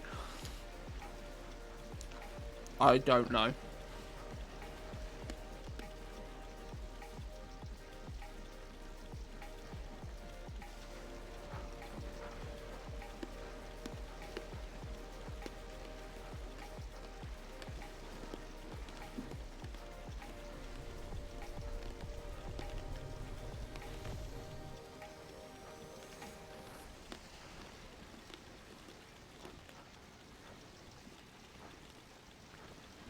Rank 1s through till 3 have netted me about 3.2 million gold in the last 30 odd days.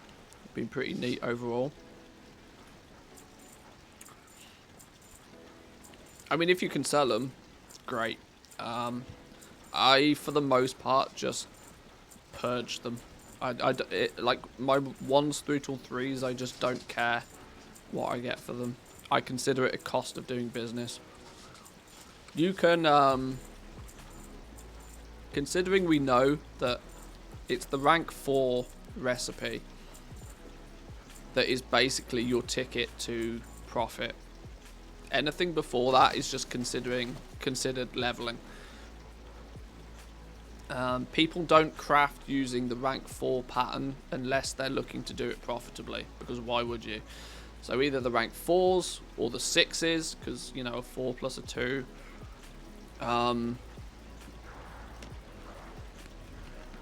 That's your ticket to profit. What I consider is everything up until that point is how much do I have to spend to get the rank 4 recipe. You can kind of close your eyes and look at it as if to say, right, I can get the rank 4 recipe, I can buy the rank 4 recipe, but it's instead of it costing me, you know, gold, I can't just go to a vendor and give the vendor a bunch of gold to get the rank 4 pattern. I instead have to craft 45 legendaries first. Well, what does it cost me to craft those 45 legendaries then? It's basically the same thing. You're paying to get a recipe. And if you then think that the cost of that recipe, if you feel you can make enough profit from that recipe to cover however much it costs you to get it, then go for it.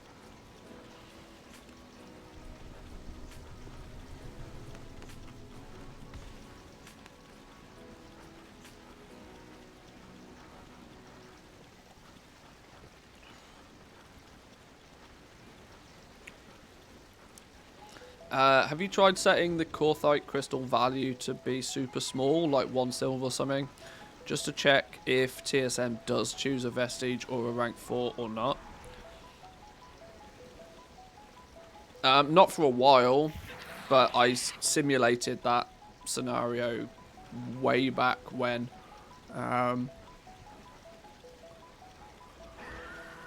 There was a period in time where it was considerably cheaper to use rank 2s plus vestiges to make rank 4s, yet TSM was still suggesting that I use the default rank 4 pattern.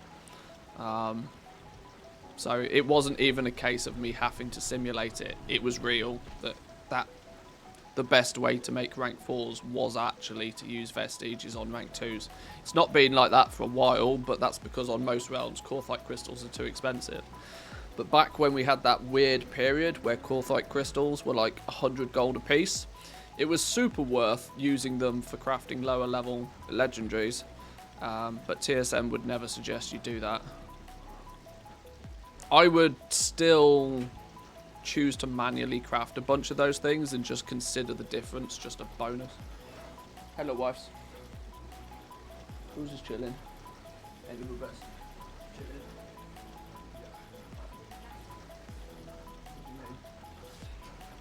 Oh, somebody's massacred a chicken. Okay. A toy chicken.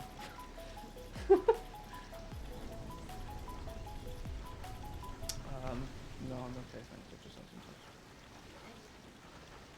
Where are we? Oh, okay. Yes.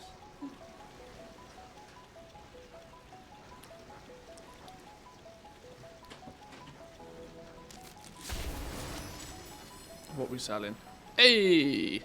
Unbehind arm guards. 69. Giggity.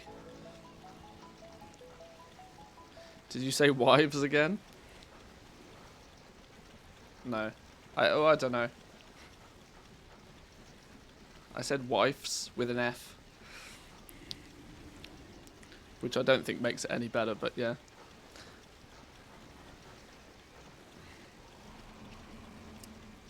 She is all but one person. Relax.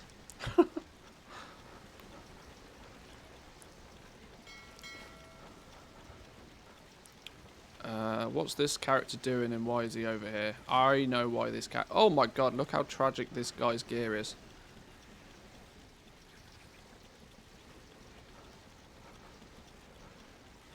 Hang on. Tunes. I'll go with these tunes.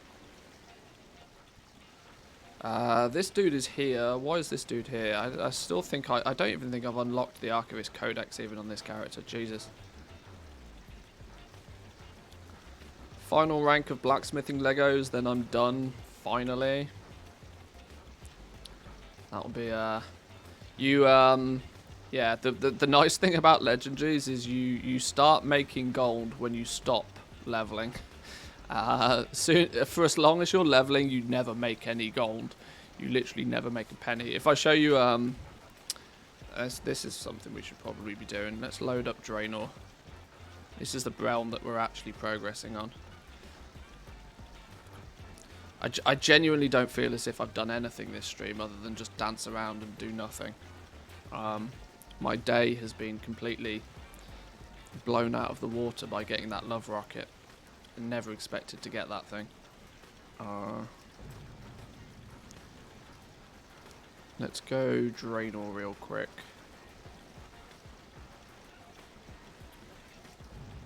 Because we're maxed on jewel crafting now. Jewel crafting's been maxed for a little while. Now I, in theory, should probably start chipping away at the others, but I'm kind of saving a little bit of gold just for rank, for patch 9.2. You did a notepad, today's a big day. Oh, that's true. That's true. If we get notepad on the go, we know it's a big day. So yeah, you're right. We got a notepad out of today. Some value. Hello?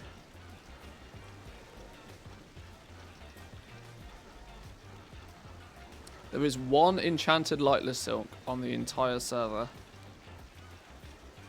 Does anybody have any luck selling that stuff? I don't know a single legendary crafter that doesn't make their own, so... I tend to think at least that the only people that are buying the enchanted lightless silk, the enchanted Elythium bars, and the enchanted heavy callous hide is people that are buying it to take it to somebody for them to craft their legendary for them. I don't think that anybody that is a crafter really buys it themselves. Most legendary crafters, I feel, make it themselves.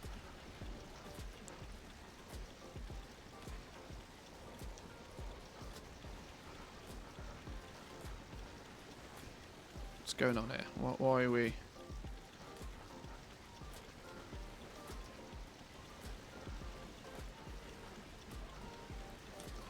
So, where do I currently sit with these numbers aren't right. Hang on, these numbers are not right at all. I got what you need.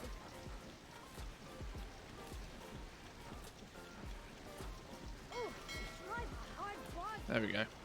These are more accurate. So we've oh Jesus. I need to recraft some stuff. I have now, not only have we finished leveling jewel crafting, but we have also, all apart from one rank 2 Shadowgast ring, we have sold everything that we had to craft to level up. So we are now at the point where we only craft and sell jewel crafting stuff to make a profit. Never will we sell anything for less than what it costs us to make now. Now we do probably need to chip away at a few high profit things just to continue covering the cost of this. But we're in a good position where any profit that we now make from these 1, 2, 3, 4, 5, 6 profitable crafts can then be input into something else.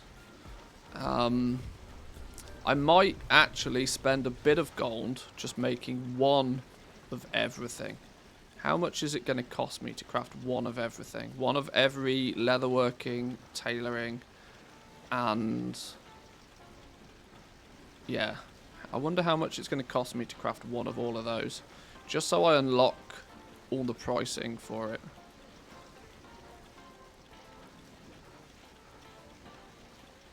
This is called Legendary Stock Tracker.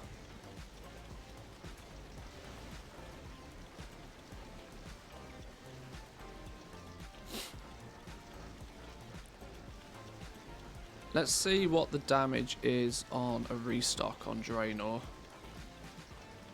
Have we synced properly? We are at record level rich as well on Draenor at the moment. It's been a couple of days since I've updated you guys on Draenor because of, you know, the lack of streaming and whatever. But we currently are sat on 471,000 gold. Our TSM graph is looking as tall as it has ever looked. But this is because I've just been selling stuff and haven't done a restock for a couple of days. If we were to restock everything, we'd be back down to sensible prices again. But, you know, we're at record high numbers. Shows that the system is working. The system is working. What is this realm up at the moment? This realm's up just for the purpose of doing some occasional cancel scans. Let's make sure just real quick that this isn't hogging all of our system resources.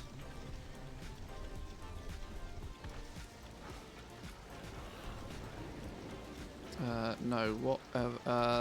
Hang on, I've got too much stuff open again.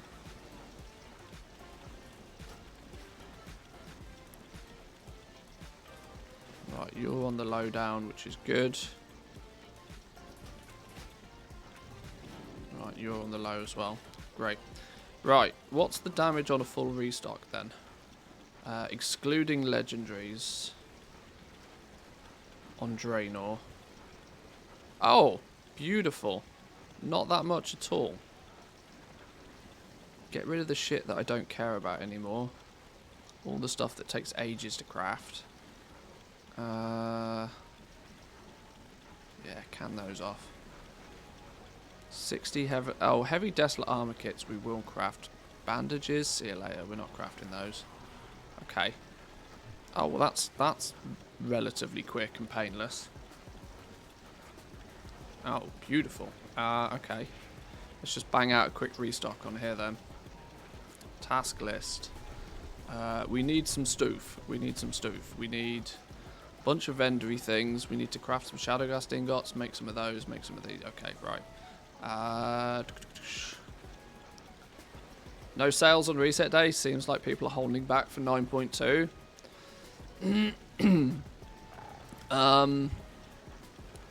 Possibly. I don't know. What was the price source to replace DB Market in the ledger? I always forget.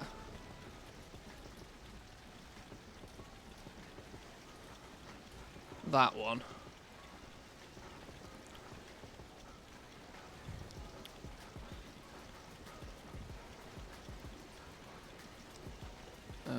Right, we need some vendor mats. Let's get some vendor mats on the go first. We need to log to our other character for that.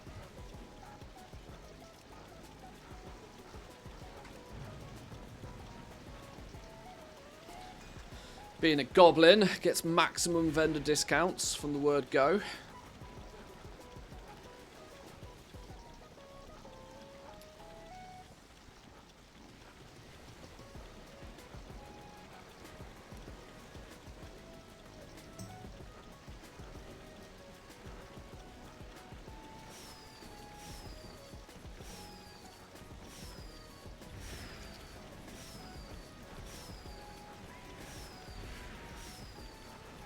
Game, you gonna load anytime today?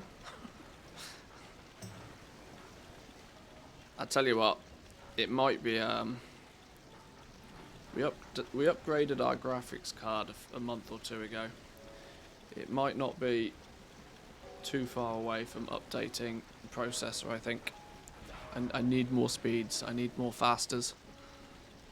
I'm running out of all the fasters.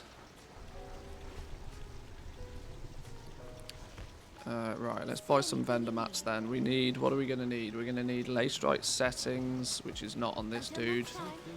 Lay strike settings, these are super cheap. Let's just buy a few thousand of these. So that we don't have to continuously come back for them. Malleable wire.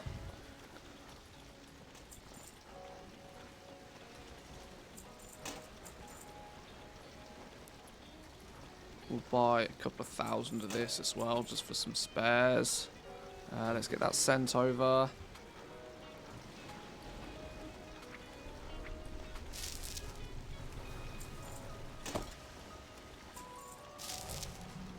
And finally, some arboreal shards. Yes, okay. See anything you need? Ooh, okay. Add a gold. Buy some spares.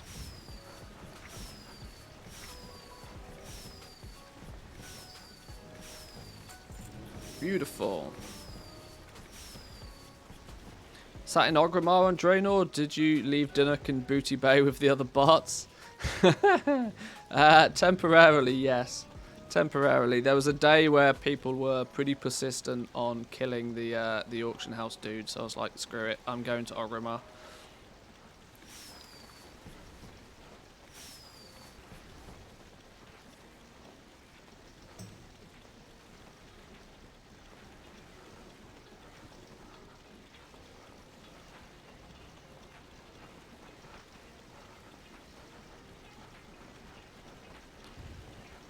Is that one guy so well known as being a bot now that people actually know him by name in streams even? That's ridiculous. How can that dude not have been banned at this point?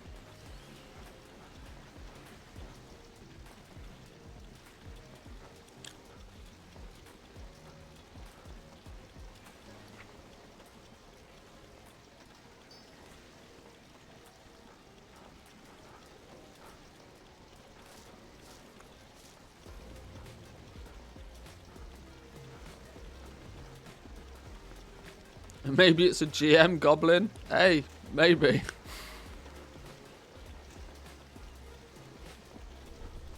Let's hope not, though.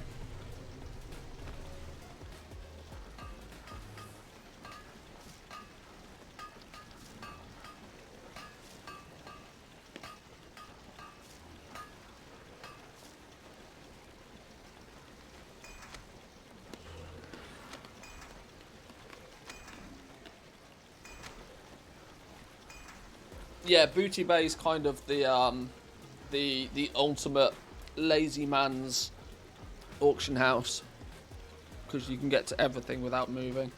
Also, why the bots end up being there.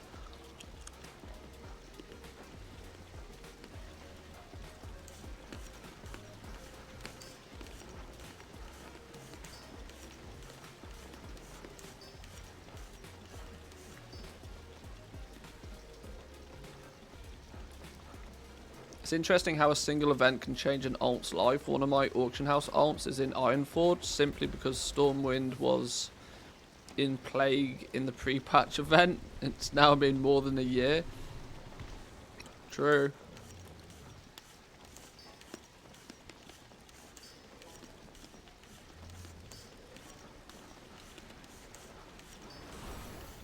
Collect a group in the community to make tombs on different servers to report them.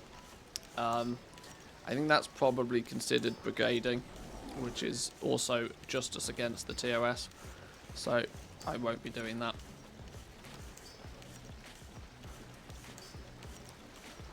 Although if you choose to do it, you know, of your own, just, you know, if you decide to do it, then nobody's going to stop you. But I'm not going to become the ringleader for that. No.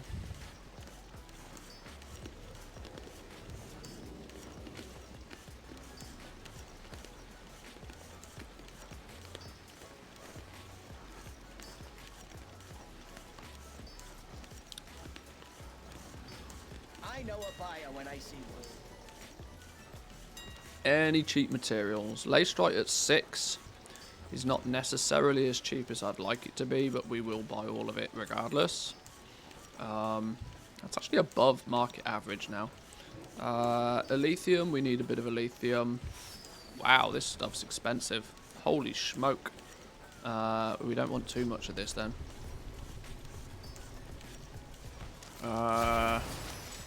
We probably still need a stack of this though. Glad I can help. We might need a few more materials, but we'll get back to those in a minute. Oh, expireds. I didn't know we had expireds to relist. Well, we should get those up on the auction house.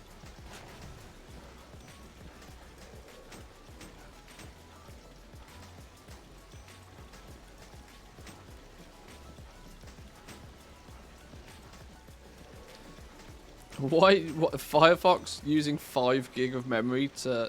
One thing I would say is I have noticed that the Twitch web pages are incredibly badly optimized. You know, for a platform that is specifically designed to stream video content, they are really badly optimized. Good old Battle.net client memory leak is back too. I don't think it should actually need 8 gigs. Oh, is that a thing again? Great.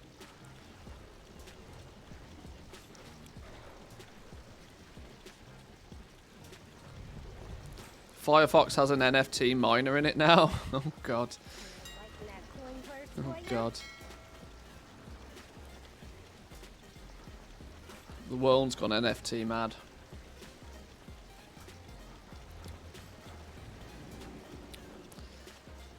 Now you see, the principle of NFTs is very clever. The principle behind an NFT is very clever. It fixes a problem that's been a problem for the digital industry for years. Of, you know, how can you claim to have ownership of a digital item when we live in a world where copy paste exists. But there are some significant downsides of NFTs. The fact that, you know, keeping that ledger active and up and running in the first place is a massive environmental issue.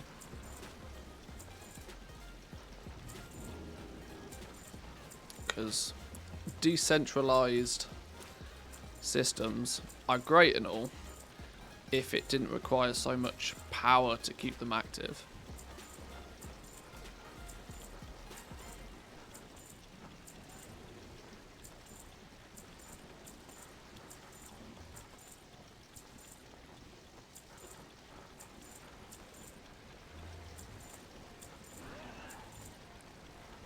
For the amount of CPU, GPU, memory it's using, it better bloody do. Well, that's true.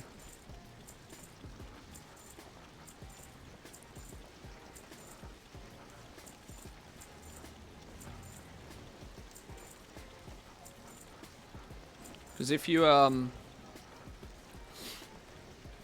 you can have something that, you know, is a recognized system or a recognized ledger of authenticity,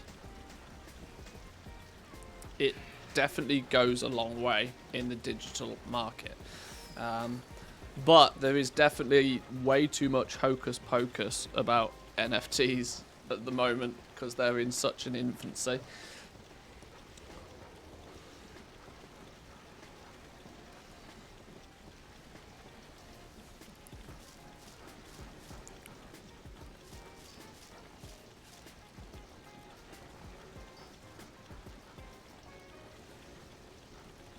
And yes, hocus pocus is technical terms.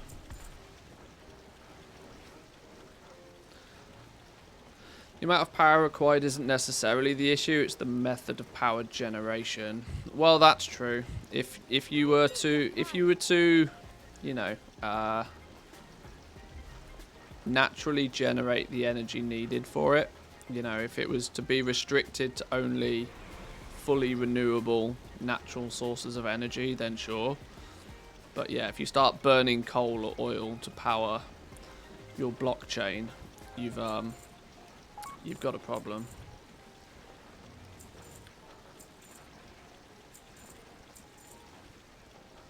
You should mint Pog Essence as your NFT. I'm sure one of the 87 viewers would love to purchase it. Maybe. That's a t-shirt right there, though, isn't it? I'm made of Pog Essence. Yeah.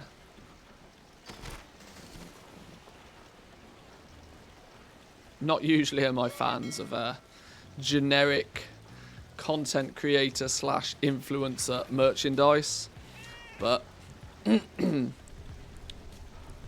Essence is there, I think.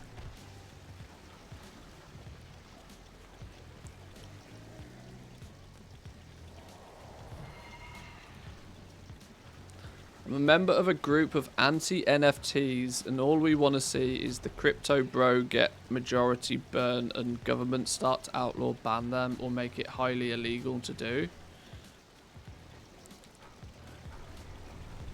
Well, okay, sure. Sure. It seems remarkably narrow-minded, but sure.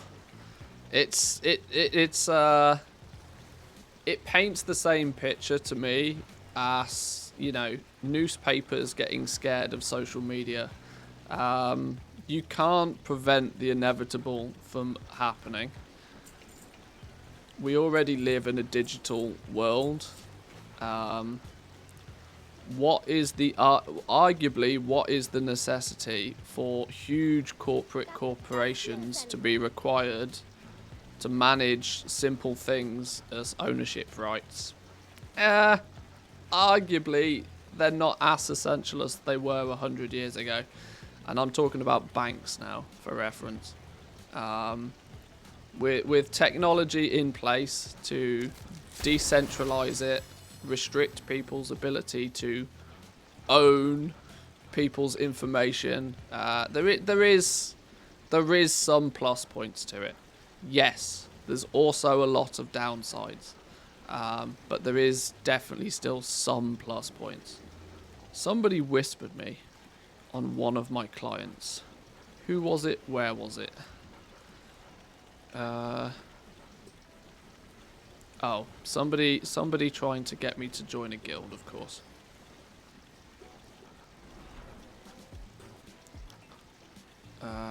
What did we need over here? We needed a few more materials. Went through my ledger, found a 168 item that sold for 120k. Wonder if the buyer also laughed as hard as I am. That's a ridiculous price for a 168. Are you sure it was a 168 though?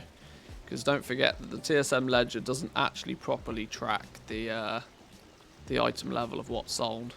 It could have just as easily been a 230 on the first couple of days or something. Oh, that was not the button I meant to press.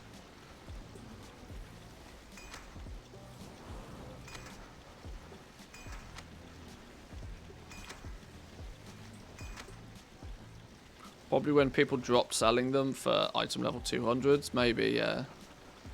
Like I said, the first rule of goblining, well, maybe not necessarily the first rule, but one of the one on the first page of gold making anyway, is you know, if you don't craft and list things, then nobody will definitely nobody's going to buy it if you don't give them the opportunity to. But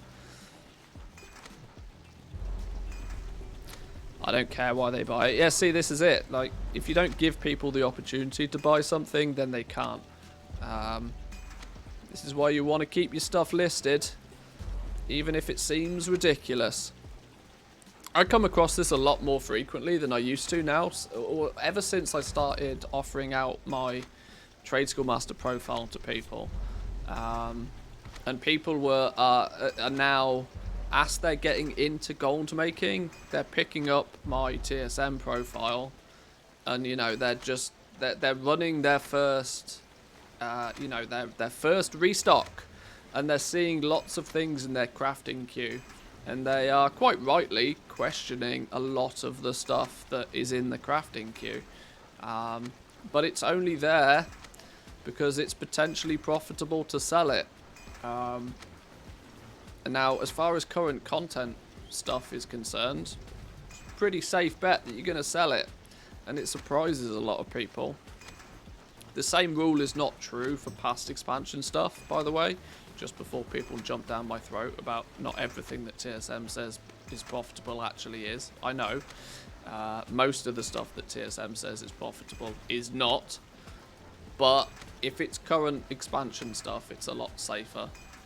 It's a lot safer a bet than some random piece of vanilla transmog.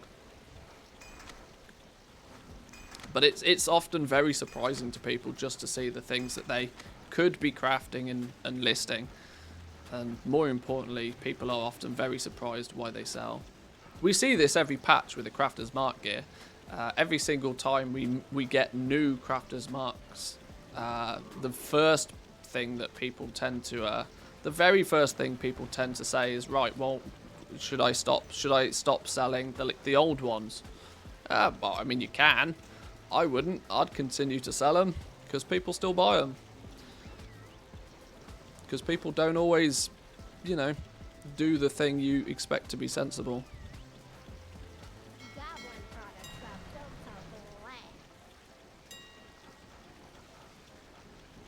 I don't particularly want to be buying this Elysium ore at 80 gold a piece, but I don't have much choice. Somebody's reset the market on Draenor and it's expensive. Nightshade at 42 gold on my realm now. Bought 10,000 of it for 10k each when you recommended it. I would be, I'd be happy with that. I'd be selling it. I'd be getting rid of it at 42 gold a piece. Cam is frozen. You're alright. Yeah, I'd be getting rid of, if I was getting,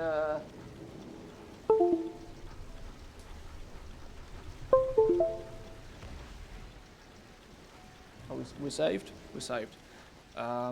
Yeah, if I was able to quad 4x my investment, I'd be selling it now. The soonest people get into Zereth Mortis, that I'm still going to hold my ground on saying that was sensible advice at the time. But this was equally before we knew much about Zereth Mortis. Now that we know that Zereth Mortis offers Nightshade en masse, it's probably worth selling it if you can make a profit on it now.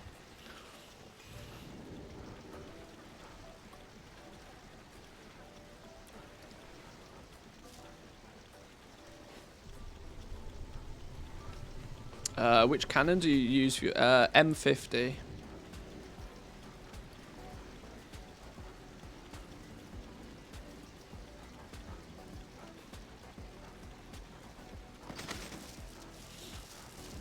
I could do with a new lens for it though.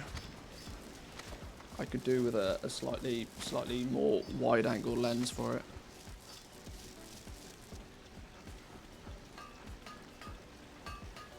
And this one's alright, but its range is pretty limited. I mean, you can get You can get quite close in, which is definitely too close. I've tended more recently to have it on like 0 zoom. Mostly because I don't think people care about what's going on in this box quite as much as what's going on over there, but...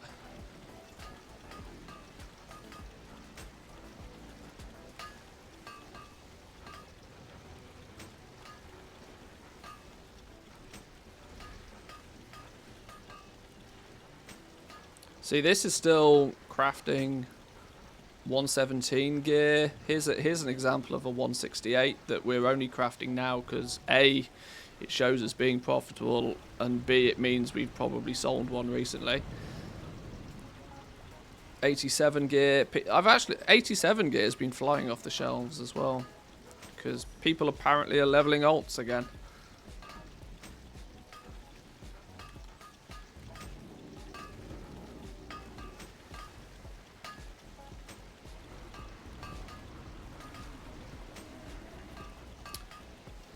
Yeah, ironically, I think my camera is actually the most expensive component of nearly my entire stream setup.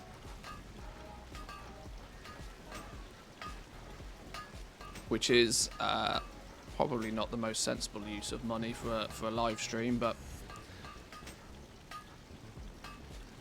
I bought the camera a couple of years ago anyway, so might as well use it.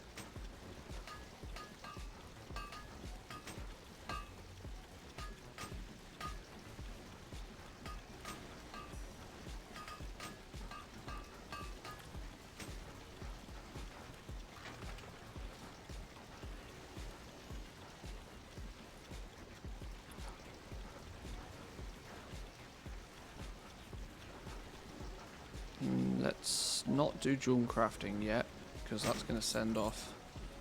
Ah, good old bags not working properly. Well, crystal clear picture of you eating salad. Hey, it's more amusing when I'm not eating salad. If I start snacking on Doritos or cheese on toast, then the content comes. Oh yeah, sorry, it's not really even a salad, is it? It's I've not had the manthe salad for a while, you know, actually, thinking about it. Could have a crystal clear doggo cam.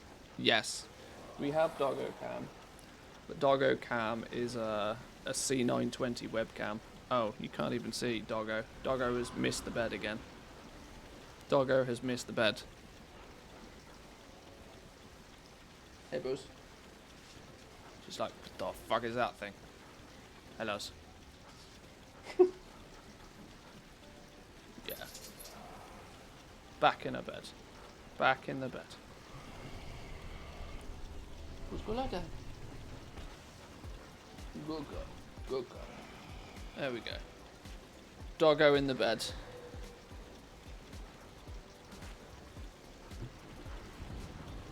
Oh, delightful. Delightful. Dog, you're gonna get me banned.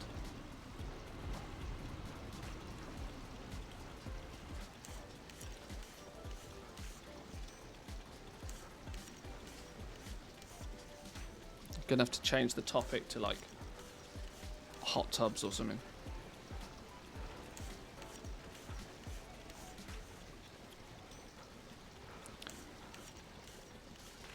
Need more of this content. God damn, relax.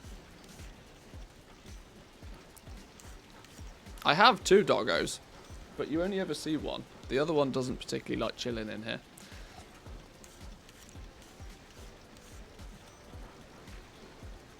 I don't think there's a topic for that. You're right, there's probably not. Oh, I fucking hope there isn't. Although, knowing Twitch, it wouldn't surprise me.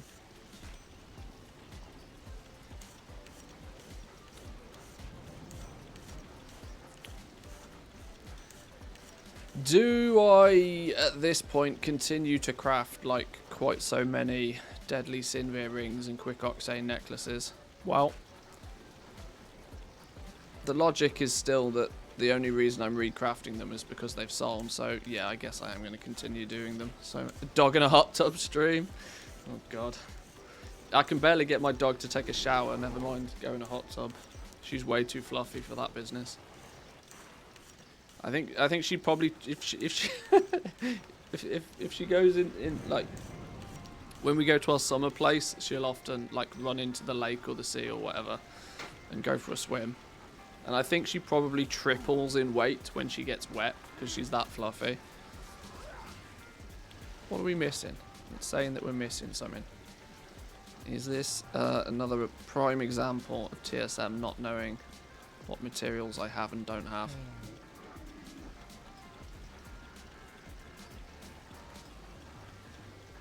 Yeah, we're apparently missing lace strike settings again, of course.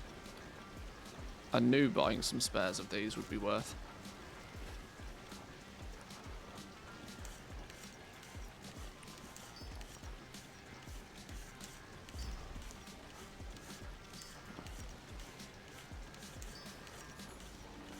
The profits on this basic crafted gear though has really taken a nosedive in the last couple of weeks. It used to be such that even on Draenor we were able to basically double our money on most of this sort of, you know, like I said, basic crafting stuff. Not so much at the moment though. Margins are real skinny right now. It's probably on the fact that my I'm not being super effective at buying materials at super cheap prices. I just kind of buy the materials when I need them. But yeah, margins are skinny.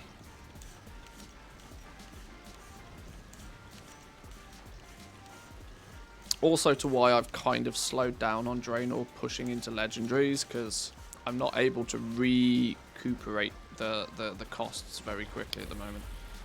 Right, we're going to need to send these off before we can continue.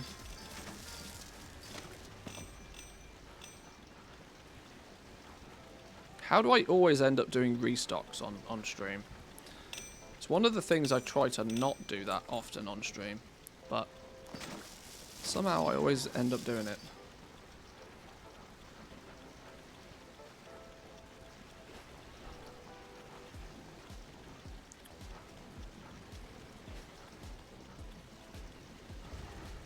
The big pink dildo drop for you? Wow, yeah, true.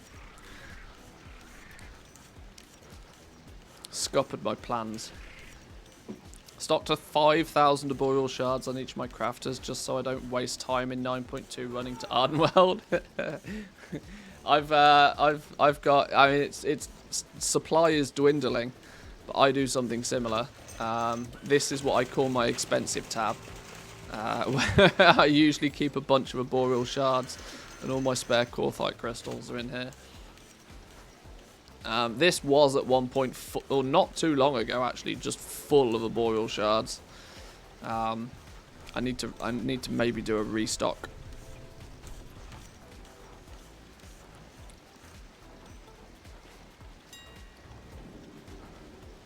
Ooh, sales. Rank 4 cape. No. No. This is going to be the same person. This is going to be the same person, isn't it? I bet they bought a rank 6 cape shortly after. Oh, no. Oh, no. Is it the same person? It's got to be, right? Ah, it's alright. They play on another realm. I don't care. They're stupid. But, yeah. Once again, somebody buying a rank 4 and a rank 5, meaning that I would imagine they also bought a rank 6. They just didn't buy it off me. I don't think I've got any. Yeah, I'm out of Grimvale capes at rank 6, that's why. Hey, at least we got rid of one of our rank 5s though, right? I've still got 3 of nearly every single rank 5. I really need to get rid of those. That was a terrible... That's 7 million gold that I might never get back again.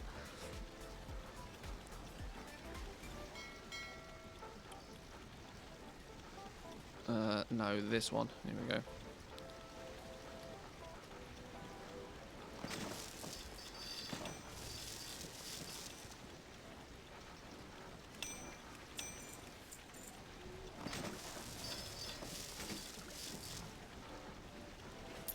Right, what do we now need then over here? Curing salt, desolate leather, heavy desolate leather, pallid bones, penumbra threads. Nothing that's not easily obtainable on that character. Wunderbar. Not just the Walmart style selling, you also tend to get Walmart customers. Hey, I'll take them. I'll take them.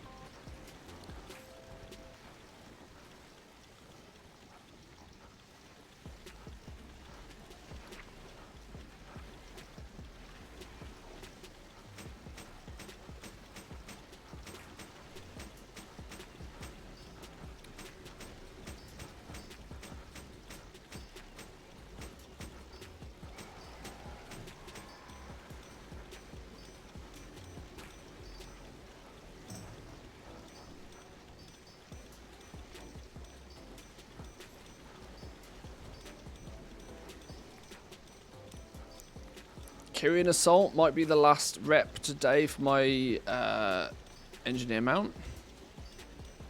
Engineer mount? What am I missing?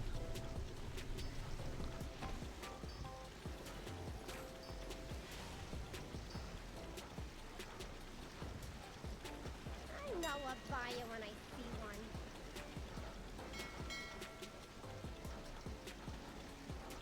Oh, Robo Tiger thing. Oh, I see. Okay.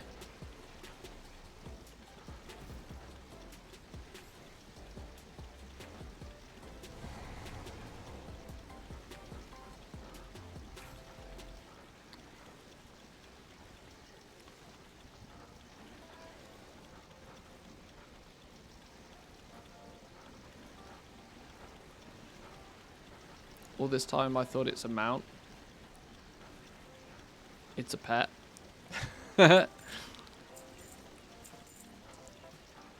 Oops. Well, it's worth doing.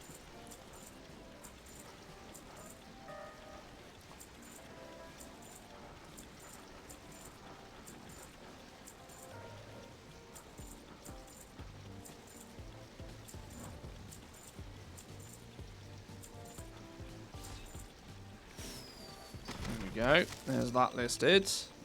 Let's, what do we need over here? 4,000 desolate leather.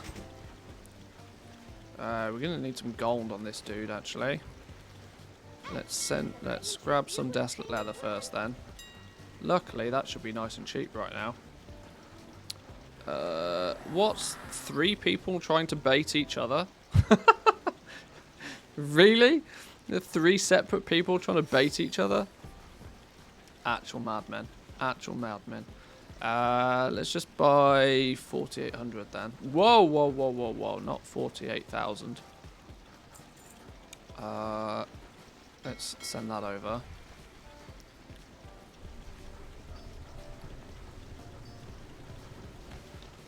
Remote wine tasting via work next week, and the wine just arrived. 3 full bottles. Seems a lot for a tasting.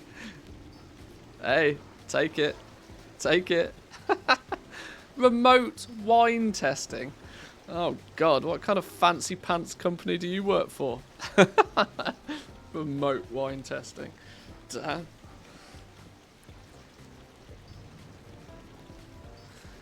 I see McDonald's doing remote wine testing, do you?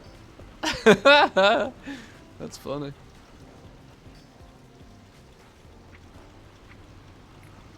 I don't even know what this character's called. Some Doritos? Is that the right character name? Yeah. There's some desolate leather. Won't last till the weekend. But see, that's the problem, right? If you get it in advance, you might not make it. You might not make it. Oh no! I had to buy all the desolate leather because it was actually telling me to craft heavy desolate leather. Ugh. That's not happening. That's not happening in a month of Sundays. We are not crafting heavy desolate leather. Have I got a deal for you? Oh god, although it is 30 gold a piece, which is... I don't fucking know, we're still going to buy it. How many did we need? 575. Buy some spares. Pallid bones.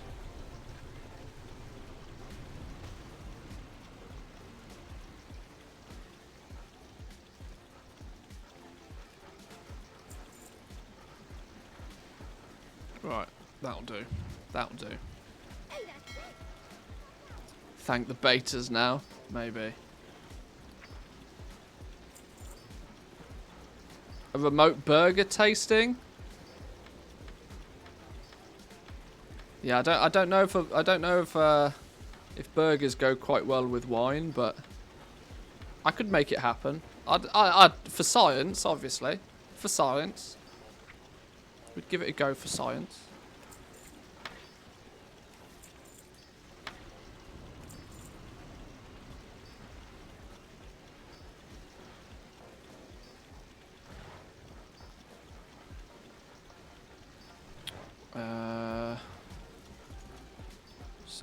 Send some moolah over as well.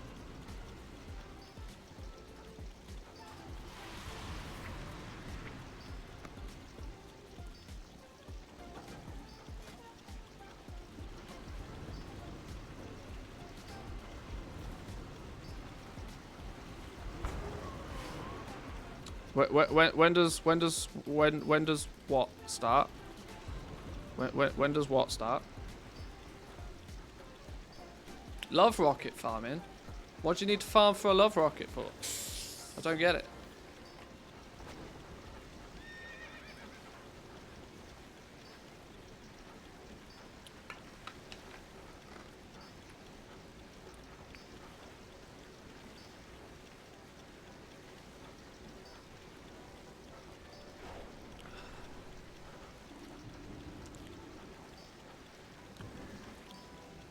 It's where I need some shades. Some black shades.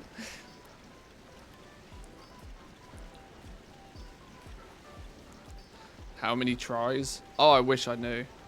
I would probably go as far as to say I probably put in about 1,000 attempts in the last couple of years. Now I can't really remember how much effort I put into it prior than that, but second doggo, double doggo action.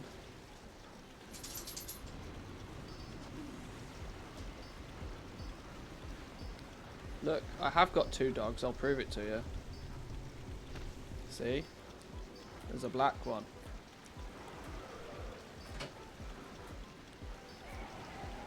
There's a black one and a brown one. Brown one, black one. Brown one, black one. Manthius one. Brown one, black one. Nipsers, turn around. Nobody wants to see your butt. Hey, hey dog.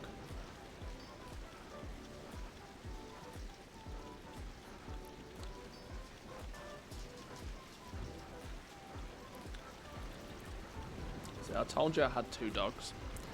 Mantis turned into a shaman.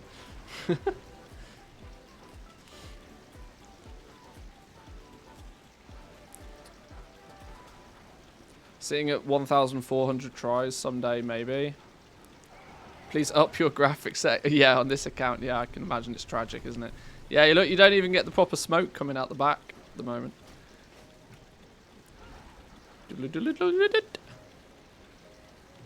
We can go max settings, ray tracing. Oh, DX12, bit of ray tracing.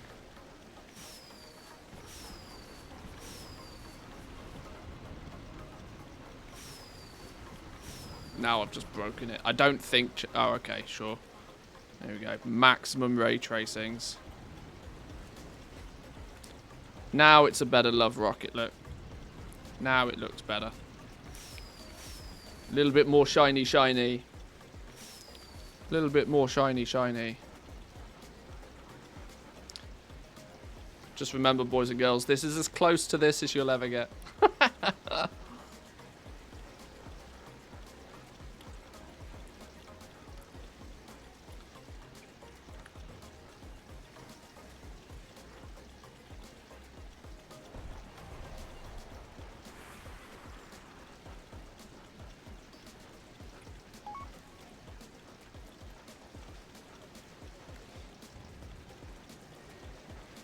in your sights.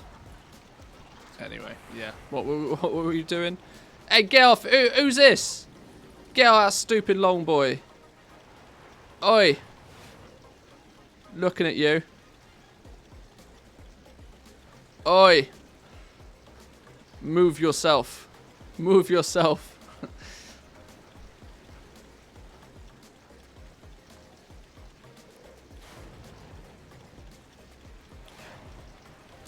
Right, anyway, let's get back to crafting. What were we actually doing? We were making stuff.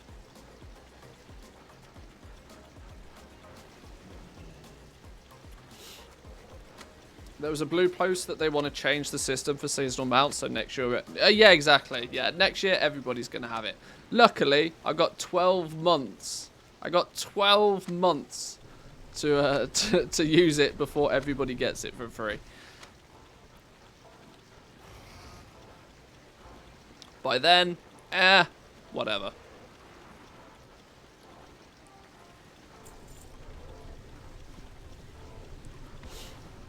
Prefer the Brutosaur? You would.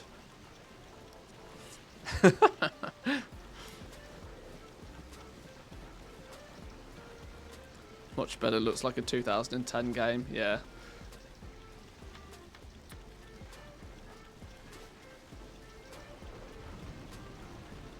While streaming and with about 7 accounts open, I probably shouldn't have all of my settings on max. We'll go back to pleb graphics for a minute.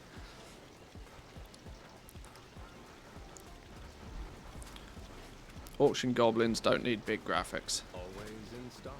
No. Curing salt penumbra thread. We can get that from this way. I probably shouldn't use this mount anymore, really, should I? Let's fix that. Let's fix that. This becomes... Rocket becomes default mount from now on. You know what's really funny? Is I still only have 280% flying speed. True goblins go 33% resolution. That's true, they do. My wares are second to none. I'm one of those frauds, though.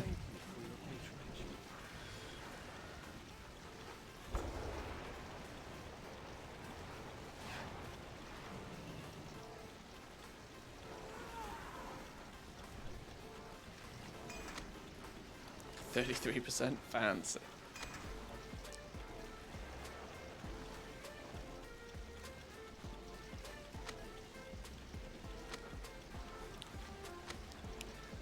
Not so much to craft on this one, actually. Lots of novice crafters marks, though. Here we go, once again, proving that item level 87 gear is doing bits right now. Seems a bit of an odd one, but can't argue with science. Although people try. 33%, that's going to be the drop rate for next year's love. Probably, yeah. Probably. After 15 years of farming for the damn thing, next year everybody gets it for free. Yeah.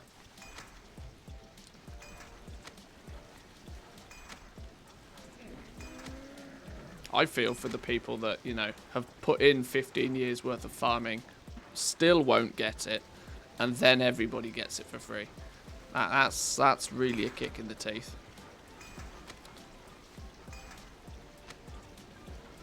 That's a miserable state of affairs. What do we need? Heavy callous hide. Of course we do.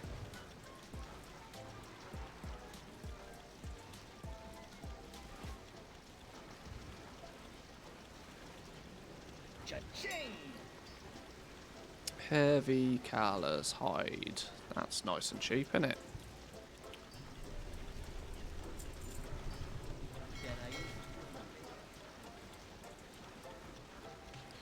Increase drop rate, but add a new mount at the old drop rate.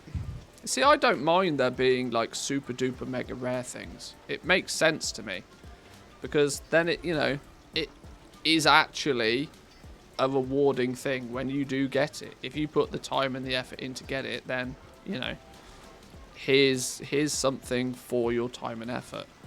If every single mount in the game ends up being a charity mount, then, well, I don't care about them. Kind of like with the anniversary mount. People lost their fucking mind with the anniversary mount. So Blizz were like, alright, then just everybody have it for free. And then the second they do that, nobody cares about it. You just completely killed it in one swoop. Which is, I mean, you could argue, yeah, sure, there's a happy medium in there somewhere, but...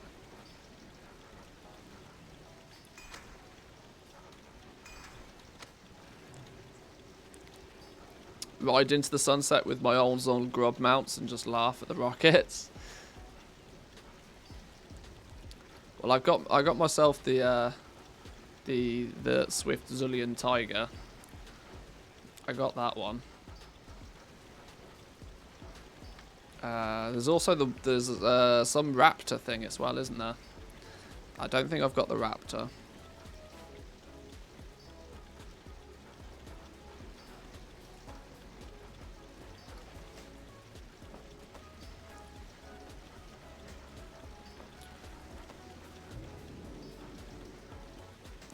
Drop rate should be 69%.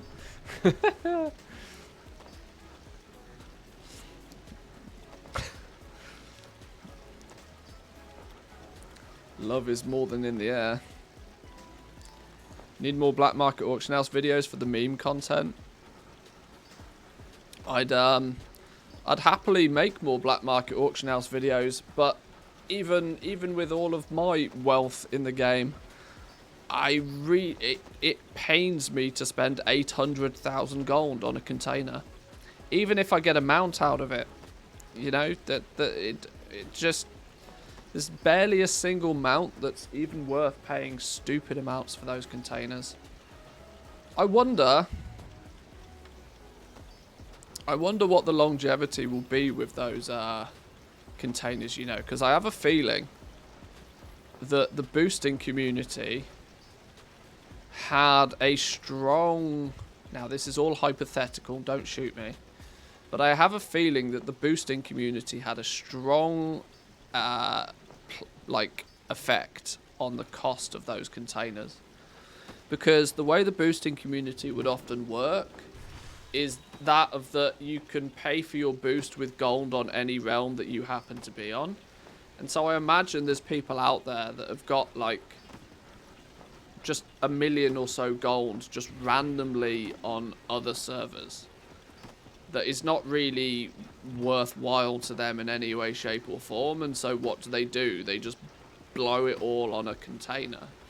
And when that happens across all of the different realms, it meant that even the super low pop realms were never really super low pop prices for the containers, because there was always a random dude that had 1 million gold on that realm that would buy a container because it was boost money. Now that's not necessarily going to be a thing, and it will mean that all of the money does actually stay, at least more so than it usually did, on the big realms. Because let's not forget, boosting isn't going anywhere anytime soon. It's just more restricted to high pop realms now. Meaning that if you do have gold on the lower population servers, it might make the containers even more expensive on the big realms, but considerably cheaper on the low pop realms.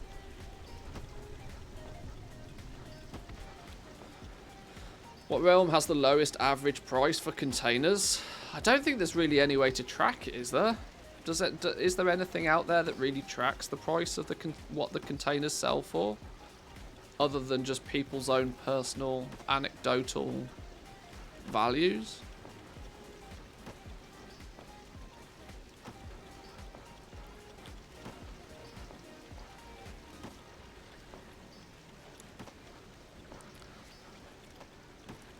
I guess some dead Russian realms. I don't think there's any such thing as a dead Russian realm.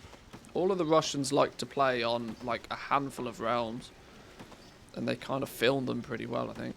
Presumably TSM has it on the back end somewhere. They just don't expose it. I don't think TSM does get sale data on, because TSM tracks what is in the black market auction house, but the way that it does it is it it's basically based on when somebody, it takes real people to do it, right? When they go to the black market auction house and they see something on there, then it registers in Trade School Master through the application, and presumably then gets uploaded onto the website.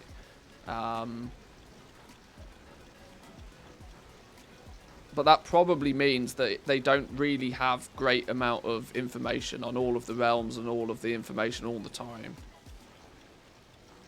Because it takes somebody to physically see it and have TSM and have the desktop application and all that. There's not an easy way for them to like properly track it.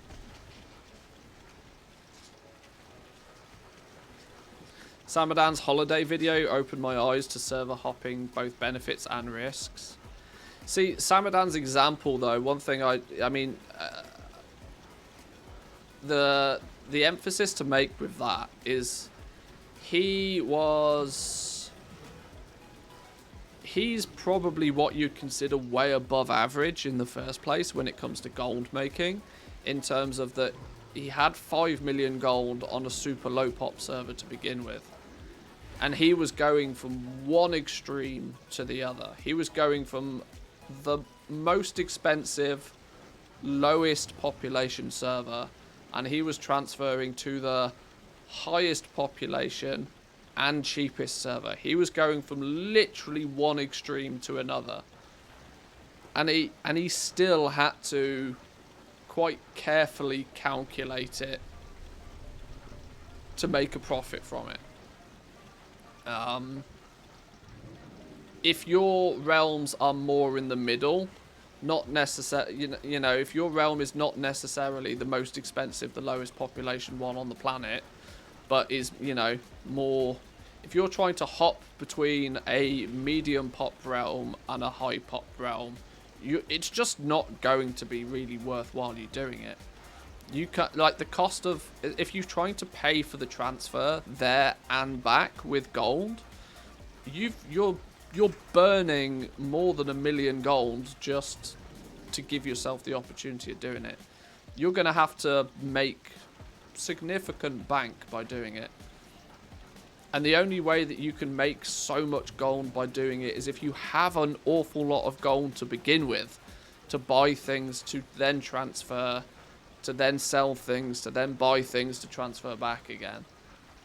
It's you've got to be a pretty wealthy goblin to even consider doing that, and even then it's pretty risky. It's kind of why I've never really bothered doing anything of that nature.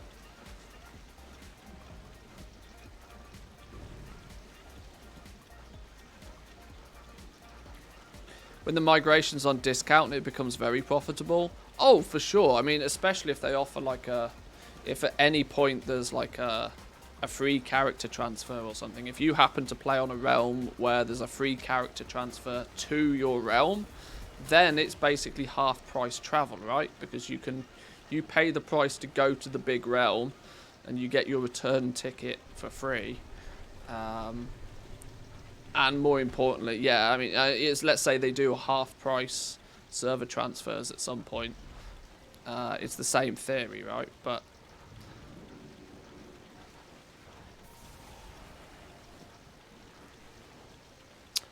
I wonder if the plan changes to make transferring multiple tools. That might do. Yeah, because they were talking about doing something like that, talking about making it so that you could transfer not just a single character, but like, you know, they didn't really go into specifics, but if you can transfer a handful of characters, then it might become a thing, assuming that some other limitations might possibly be lifted at the same time as that.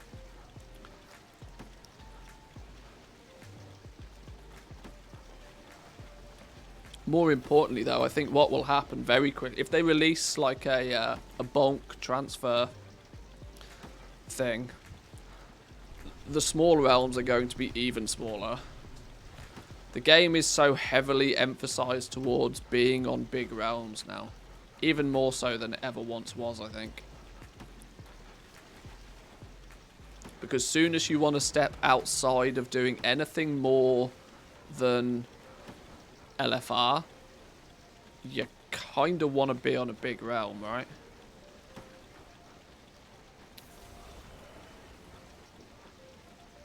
They can merge more servers. I mean, I think at this point they have to look at merging more servers. There's a couple of people in the community that sort of pay close attention to that, and they were saying that EU server mergers haven't happened in a few years now. And in that duration of time, we've gone through the declining player base in Shadowlands and the crazy BFA days. It's I think it's overdue. I think some server merges are definitely due. Proper merges though, not just connections. Yeah, you kind of need proper merges to allow people to, like, you know, reform guilds and whatever.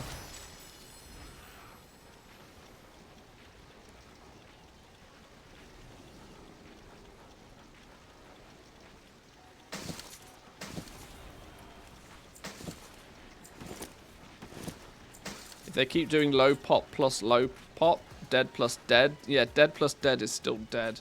Yeah. Yeah, that is an issue. You need to start merging some of these realms in with your Kazakhs and Draenors and stuff like that. Now I know it's a weird situation for players already on those realms, going from, you know, having nobody on your server to everybody on your server, and it does, you know, weird. Probably going to do weird business with any of your. You know, all of a sudden your materials are either worth 10 times more or 10 times less, and, you know, it's an awkward transition, but hey. With their layering system, the only thing pushing them back from just having a dozen servers is the auction house server side. Yeah, I think that's probably part of it, that they have. Their auction house system and the economy in the game is not really all that suited to just opening the floodgates, because the cross realm zones and the layering technology that they have, in theory, could just make a couple of global servers quite easily. The problem, though, you know, it is just that though. You can't then merge. They had to completely redesign huge parts of the auction house only last expansion, because there was already too much load on them with the sizes that some of the servers were getting to. If you were to start merging them all in even further, the auction house would just become unusable. Can I lighten that coin purse up for you? Which is a problem I don't know how they'd overcome.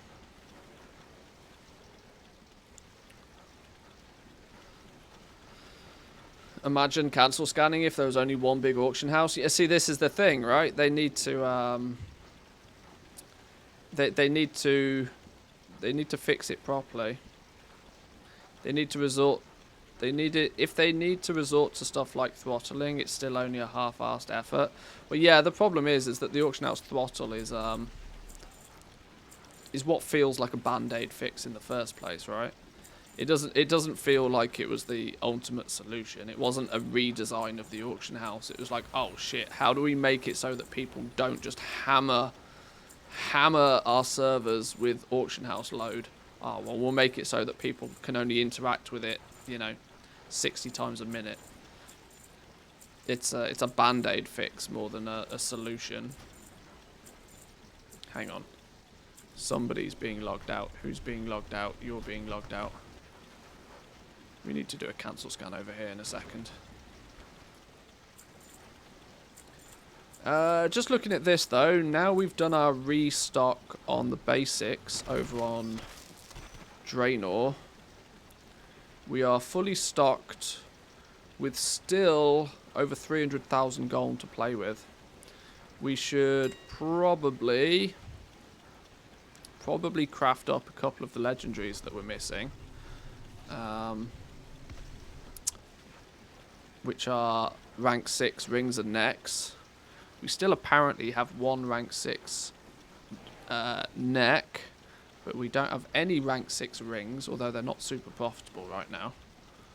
Today's probably not the day to be restocking these, though. I might wait a couple of days. I'm in no rush. What might not be a bad idea, though, is to spend some of this liquid gold that we have chipping away at a couple of shadow gassed patterns, maybe. Or do I go tailoring? It might be sensible to go tailoring, because tailoring's cheap. We'll be able to max out tailoring much sooner and much quicker, I reckon. Where's me tunes gone? We've lost the tunes. I really do need a new playlist of music. I apologise for people that are regulars.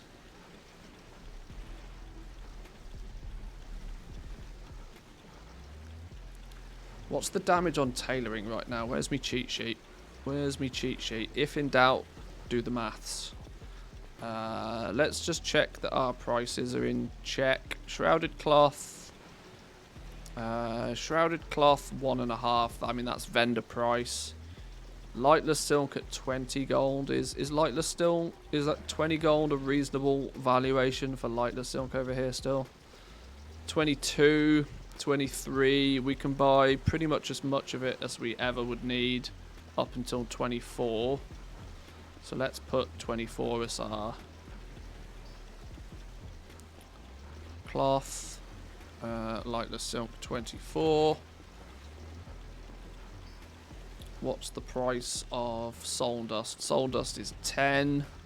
We could, in theory, shuffle it about a bit to get it cheaper than that, but let's just say for simplicity it's 10, which would then mean that our enchanted lightless silk becomes 24 times 2, which is 48. 58 then for this is our crafting cost for that, pretty much. Corthite crystals are... well, Corthite crystals don't come into play for the purpose of leveling. Shards at 100 per number thread at 7.2. Okay, so yeah, we could max tailoring still. We could max tailoring for 1.3 mil. We don't have 1.3 mil, but how far could we get? It's going to cost...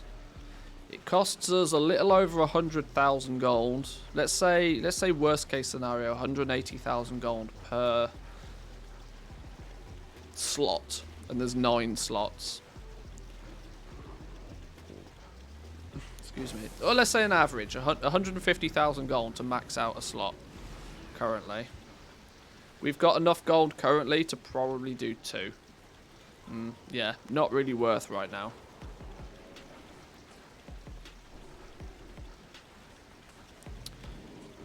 You could add a link to the material sheet to reach it quick for editing.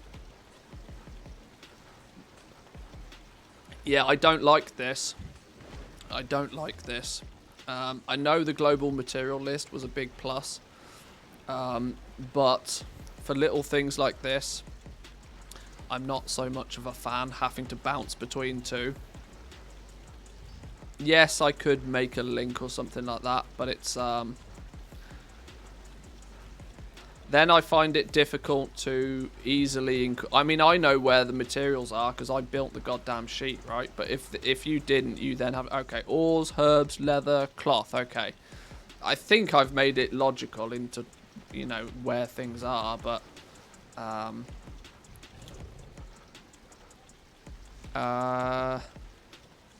yeah, I think it's kind of logical where everything is, but yeah, I'm still... it's the reason I hadn't done it for a long time, but...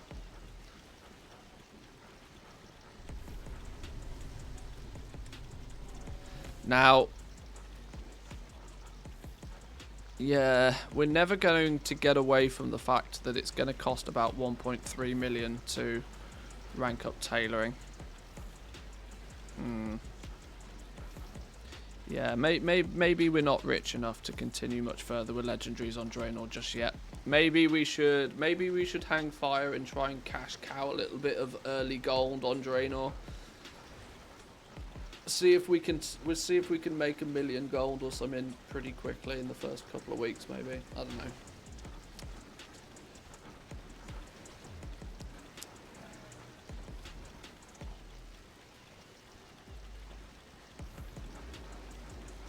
Maybe do all gathering on one row, then all crafting on the second.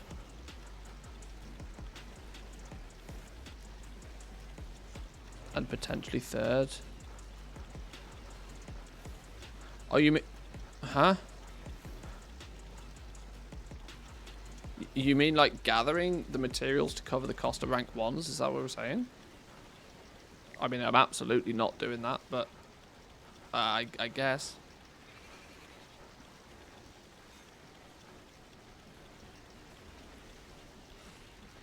I mean, in theory, some things that I could do if I wanted quick and easy gold on Draenor would be to just do some of these material conversions.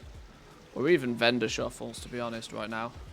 Pallid bones at 155. Okay, there isn't any. Sure, people are baiting them. 3 golds. Okay, somebody's just done this. Somebody's reset the pallid bone market. Smart. Desolate leather at stupid cheap price. Sub 3 gold. Okay, so there's no vendor shuffle on those. Betas baiting betas. Look, this is ridiculous.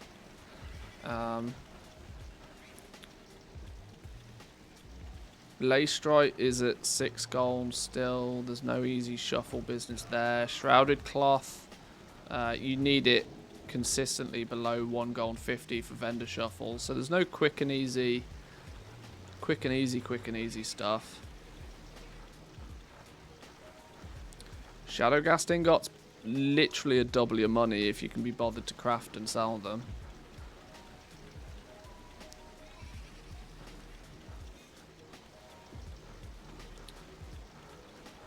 Although they're double your money on the basis that the materials haven't all doubled in price.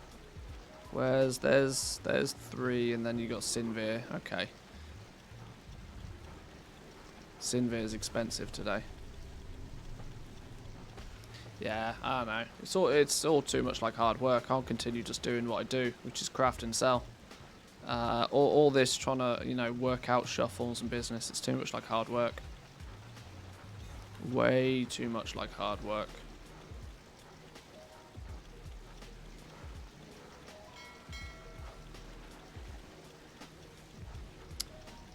Let's then...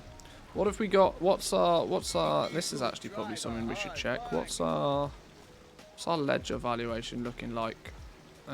DB region market average 2.8 mil. Okay, so that's stepping up. We are genuine. It's slow and steady, sure, but we are consistently increasing our, you know, our inventory value. That's not too bad. Is there anything that's totally skewing it? We've got a lot of essences of valor and servitude that we've not put to any use yet. That's a problem, actually. We need to do something with that. Can we craft some necks with those? We should craft some necks with those, even if we have to sell them for cheap. It's better to just do something with them than have them sat there.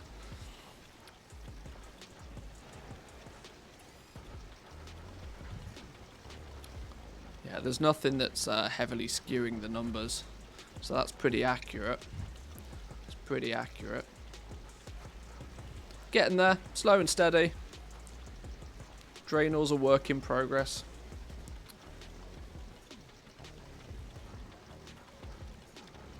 I've kind of enjoyed my time on Draenor, I'm not going to lie. This kind of, you know, starting afresh without cheating by just turning up with a briefcase of cash. Because if we ever go to another server, I'm probably not going to do this process of just starting from zero. If I migrate to any servers from this point onwards, I will probably cheat my absolute ass off. I will transfer a ready leveled character with lots of gold to just, you know, hit the ground running. Because, like we always say, the first million is the hardest million, without question. The first million is always the most difficult. But once you get that first million, if you're happy to spend some of it, you can snowball it into 2 or 3 or 4 or 10 pretty quickly.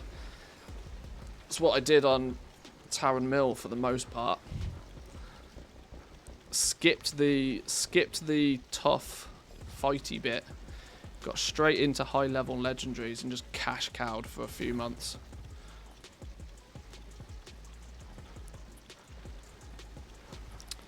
Okay.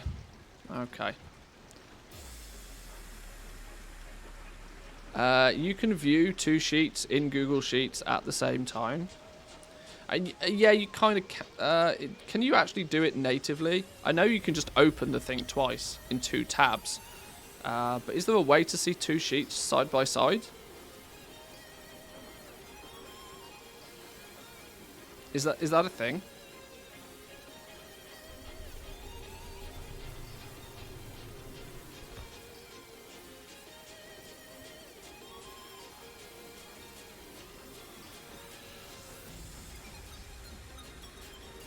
Can you like...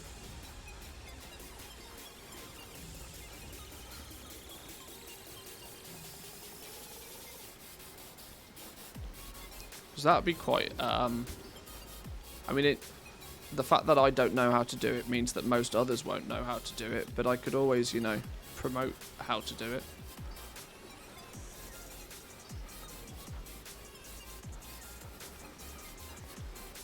I mean, I don't know half of what I'm doing with this. What's the slicer?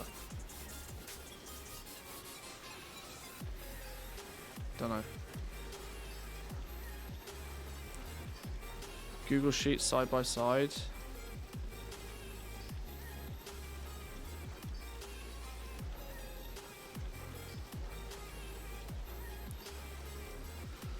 Yeah. Cookies, whatever. See you later. First of all, it's important to blah, blah, blah, blah, blah.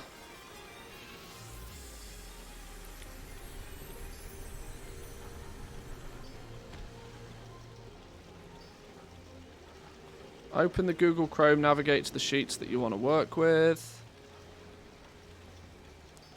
Right click on the browser tab, duplicate. Put them side by side. Oh, so it's actually, yeah, I mean, it's more a case of just the fact that you can have the same sheet open twice, much more easier. Yeah, I mean, in that case, it's basically the same as me doing this. Duplicating it. Saying, right, you're on this one, you're on this one, you go up here.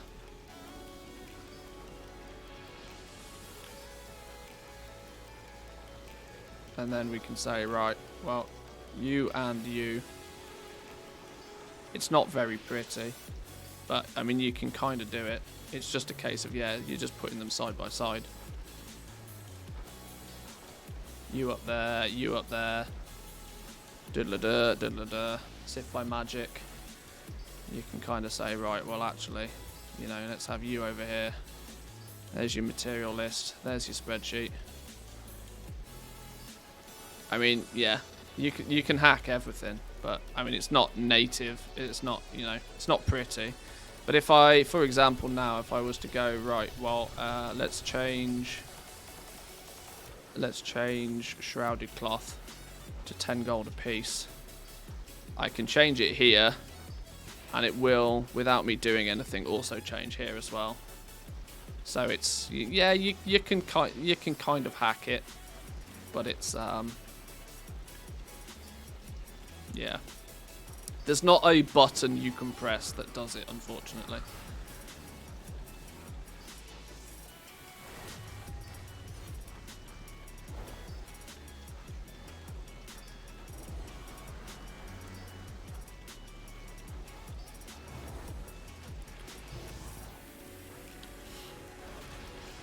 Right, I think I'm about done for the day, boys and girls. This entire stream just went completely loopy loops when I accidentally got the Love Rocket mount. That was my plan for today. So I'm trying to not, you know, I'm desperately trying to not play WoW too much at the moment, because I know that as soon as 9.2 launches, it's going to go a bit crazy. Next mount, the Najatar mount. Yes, Yes, that's very sensible. We should do Najjatar dailies. Yes, get the crab mount, you're right. But I'm going to love you and leave you for today, boys and girls. Enjoy the rest of your reset day. Last reset day, I should say, before 9.2. This time next week, we will be running around Zereth Mortis, farming rares, pretty much. But we'll be back in the next couple of days. I'm probably going to play a little bit of City Skylines on stream in the next couple of days. Maybe tomorrow, maybe Friday, not sure. I'm still keeping the streams as super casual as I can. Not really sticking too heavily to my schedule. Yeah. Enjoy the rest of your day. Thanks for joining, boys and girls. Make sure you hit that follow button before you leave. Drop a sub if you feel so inclined. We'll be back soon. But enjoy the rest of your day. I'll catch you all in a bit. Peace.